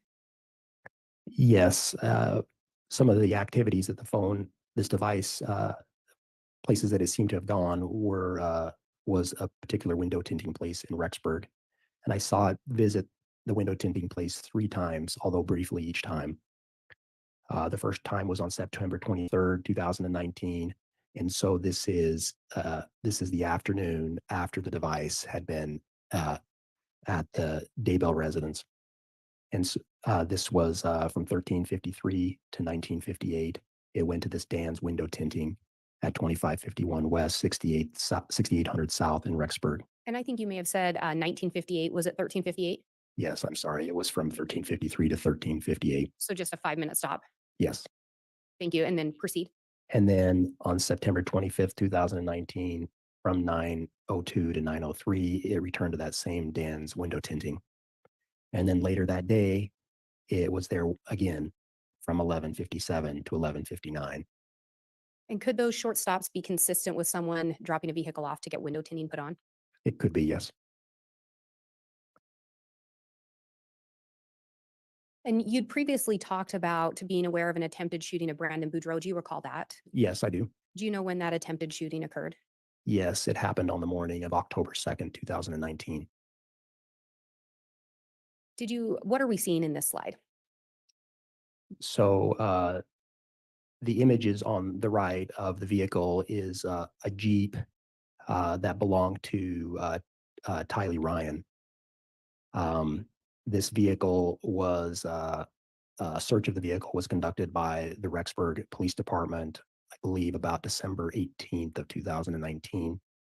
And the FBI's evidence response team in Salt Lake assisted with processing this vehicle. And I was not present during this search. And at a later time, as I reviewed photographs taken during the search, I noted there were some receipts taken by the evidence response team of 2 receipts that they had located within the vehicle. And I further scrutinized those two receipts and obtained some information off of them. And was there information on those receipts that caught your attention? Yes, both of the receipts possibly had some significance. The first Hi, Doc. receipt actually on the right there was a receipt from October 1st, 2019 at 13:12. And it was from a restaurant in Mesa, Arizona called Los Favoritos. And it was for for food and a beverage. And it was a cash transaction in the amount of $886. The second receipt was from October 18th, 2019 at 8:05 p.m. And it's from Chick-fil-A in Hammond, Idaho, also for food and a beverage. And it was a cash transaction in the amount of $8.15. And when we look at this Jeep, can you tell if the windows appear to be tinted? Yes, they do. And when we talked about the device going to the window tint shop for the first time, do you recall the date that device first showed up at the tinting shop? Yes, September 23rd, 2019. And was that after that device had been up in the vicinity of Chad Daybell's property? Yes. Do you know where the attempted shooting of Brandon Boudreaux took place? Yes, it took place at the residence where Brandon Boudreaux was residing in Gilbert, Arizona, in front of his house. And again, the date of that attempted shooting? October 2nd, 2019, in the morning, roughly 9 a.m., I believe. And with regard to that second receipt, was there something significant about October 18th of 2019? Yes, on the night of October 18th, 2019 into October 19th, 2019, Tammy Daybell died at her residence. As part of your investigation, did you also look into some devices that were purchased? Yes, I did. So in the course of this investigation, we found additional devices that were associated with Alex Cox and others in this investigation. 2 particular devices were possibly associated with Alex Cox, and I did some follow-up investigation to obtain more information on those 2 devices. And what did you learn in relation to those 2 devices? Yes, the first device was a track phone, and we found that it was associated with the same Homer J. Maximus as the Verizon phone that I was reviewing. So a person can associate multiple phones with their Google account. And so there was another phone number associated with that Google account. We obtained additional information from TrackPhone regarding that device. And although we did not recover that device, we found that it was a prepaid cellular phone purchased from a Walmart in Idaho Falls on September 25th, 2019, and it was purchased at 1910. The phone number for that particular device was 304-960-5958.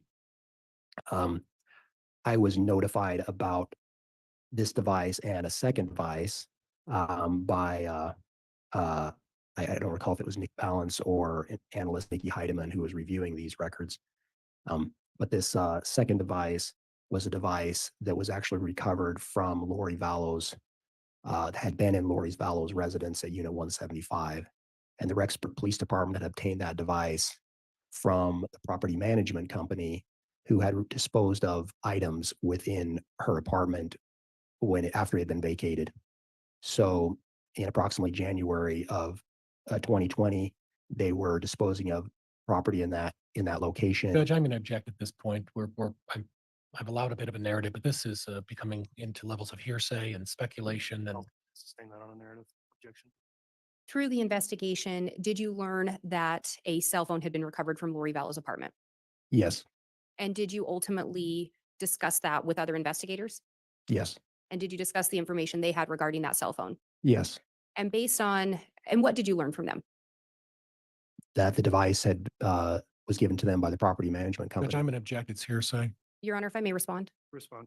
It's not coming in for the truth of the matter. It's coming in for why this investigator did what he did next within the investigation. On that point, I am going to overrule the objection, so you can continue. What did you learn from the other investigators regarding that device? Just that they had located a device. Judge, I'm going to object. That is hearsay. That's sustained.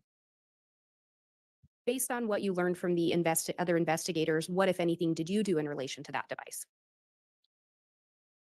I was given track phone records that we obtained that showed that the device had been purchased from a Walmart in Rexburg, Idaho.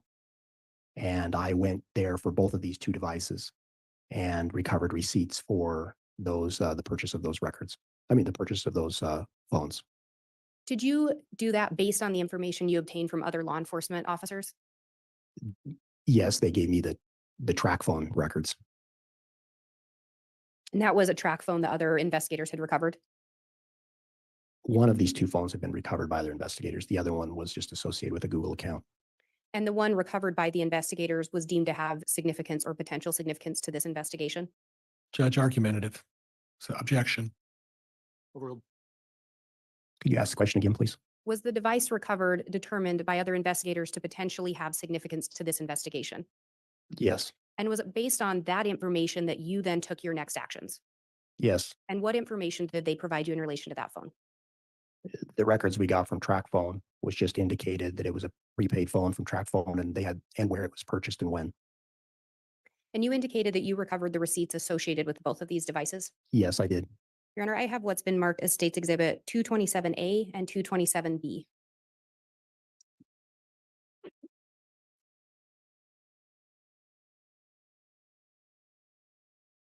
And there's a copy for counsel, the court, and a courtesy copy for Your Honor.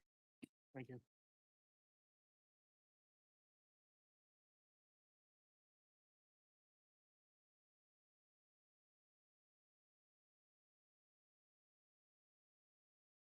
And Investigator Wright, if you could please look at those 2 pages.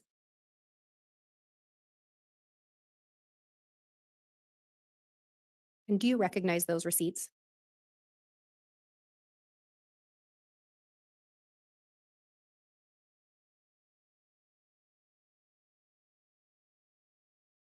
Yes, I do. And do those appear to be images of the receipts you recovered from Walmart? Yes, they are. Your Honor, the state would move for admission of States Exhibit 227A and B.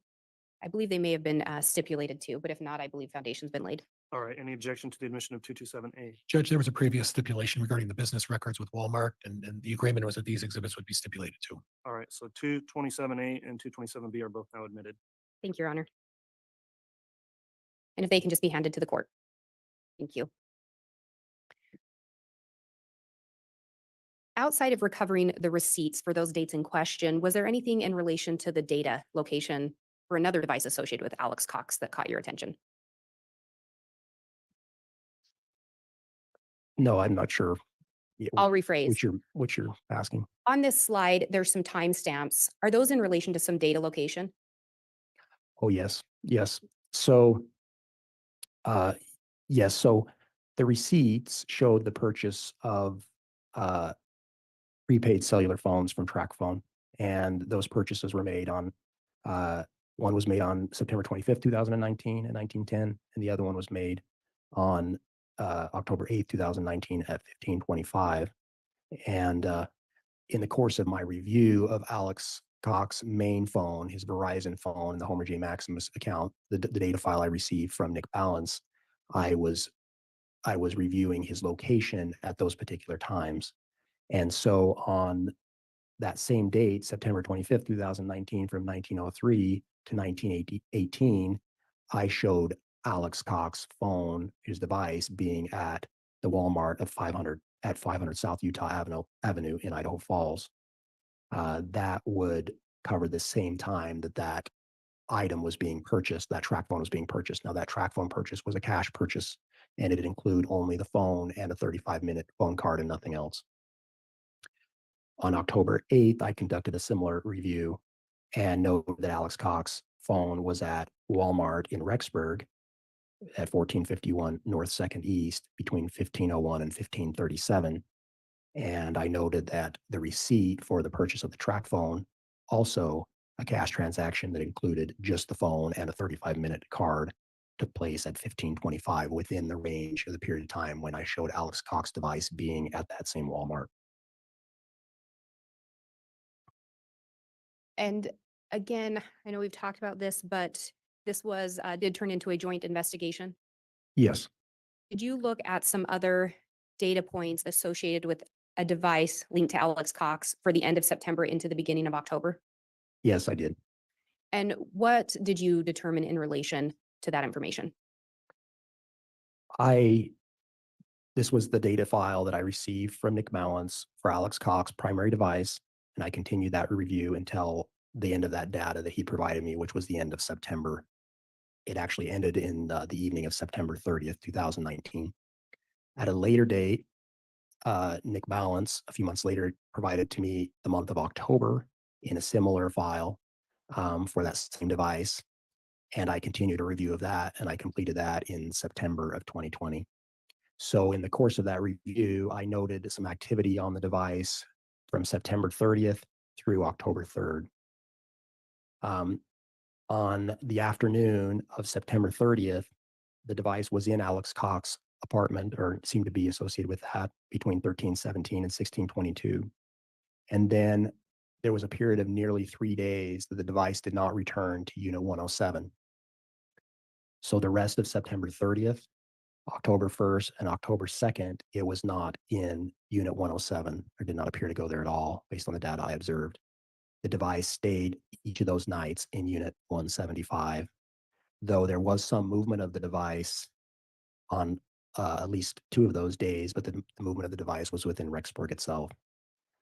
On October 3rd, the device then goes back to 107 for the first time at 1420.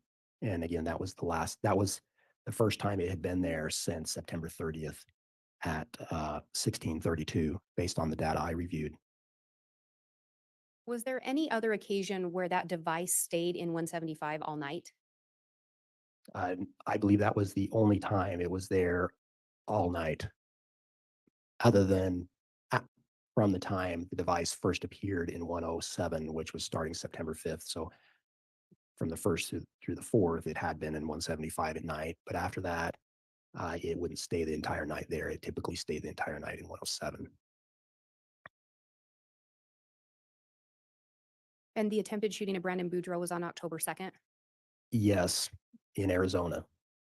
But this device did not leave Idaho, from what I observed during that particular date.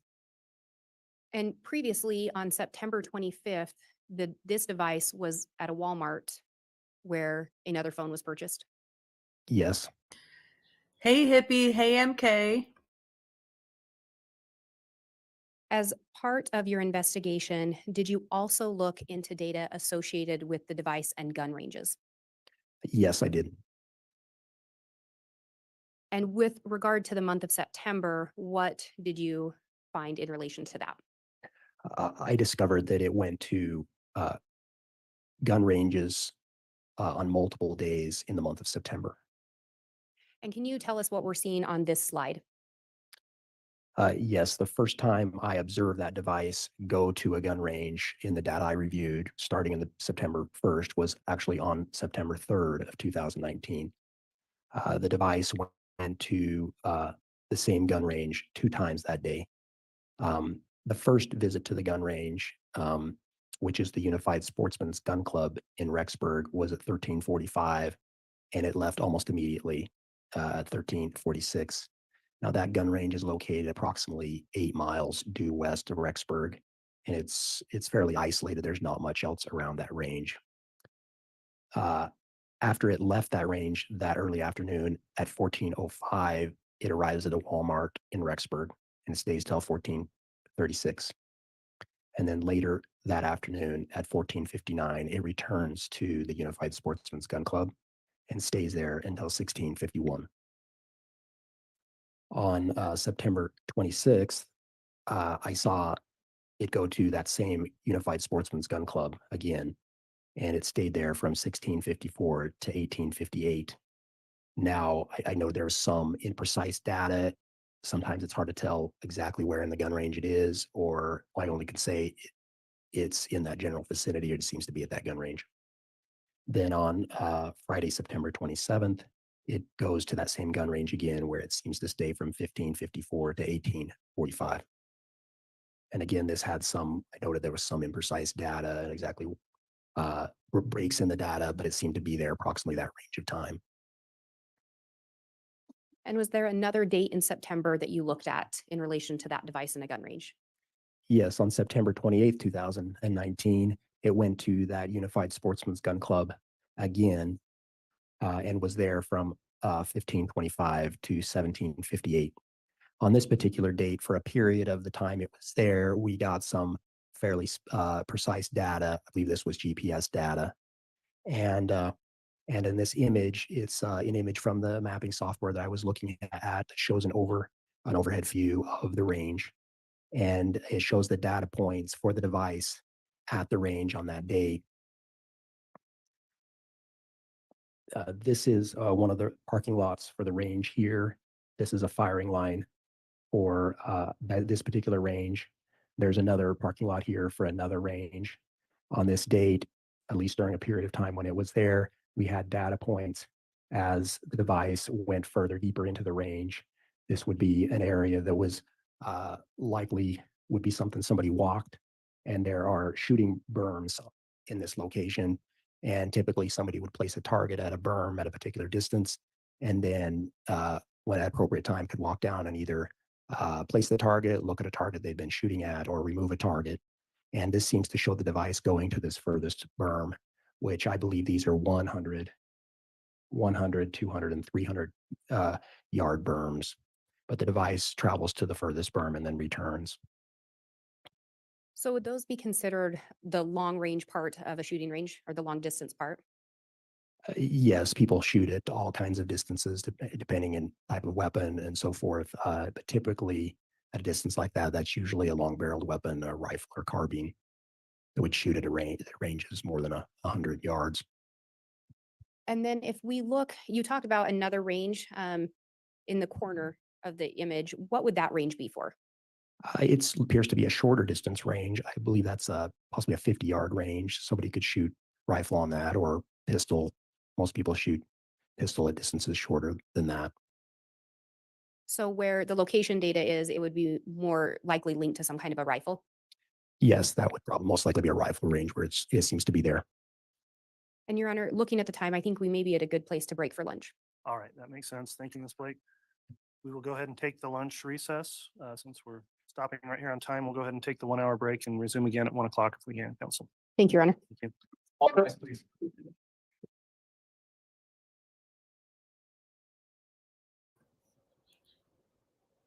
All righty. They're going to resume in 45 minutes. And I'm going to fire up the stream in 45 minutes to an hour. How about that? I'm going to stop this one and I'm going to start a new one for the afternoon session. And just a little programming announcement. Y'all remember Corey Richins, right? Corey Richins, the author who slash influencer who is now accused of poisoning her husband. So her husband died. Then she wrote a book about grief and teaching their children about grief and things like that. And she became famous and she did a book tour and all of that. So she has a preliminary hearing tomorrow and in the morning. Good night, Johnny. Sleep well. So I'm going to go live with that tomorrow morning instead of doing Daybell in the morning because I'm super interested in that case. And then I'll pick up Daybell in the afternoon and we'll, figure out what we missed in the morning for Daybell. I just want to Turtle Guy is the best journalist from the Onion Network. You mean the Onion, the satirical paper? Anyway, so I just want y'all to know that I'm going to be creating a live stream for the Corey Richins preliminary hearing, which starts at 9 Utah time. So be on the lookout for that. And then I will continue on with Daybell in the afternoon. So, but also be on the lookout for in around 45 minutes to an hour, starting back up for the afternoon session of the Chad Daybell trial, where we are hearing rather technical, somewhat dry, but very, very, very important testimony about the location of Alex Cox during the time of deaths and also the time of these assassination attempts against Brendan Boudreaux and Tammy Daybell. So yeah, so many cases, so little time, but we'll try to get through it. I love spending time with you all here. Chad Dingbell, yes, that's a good, or Chud Dingbell. So please remember to hit the thumbs up and look out for the scheduled live, and I will see you soon. Thank you.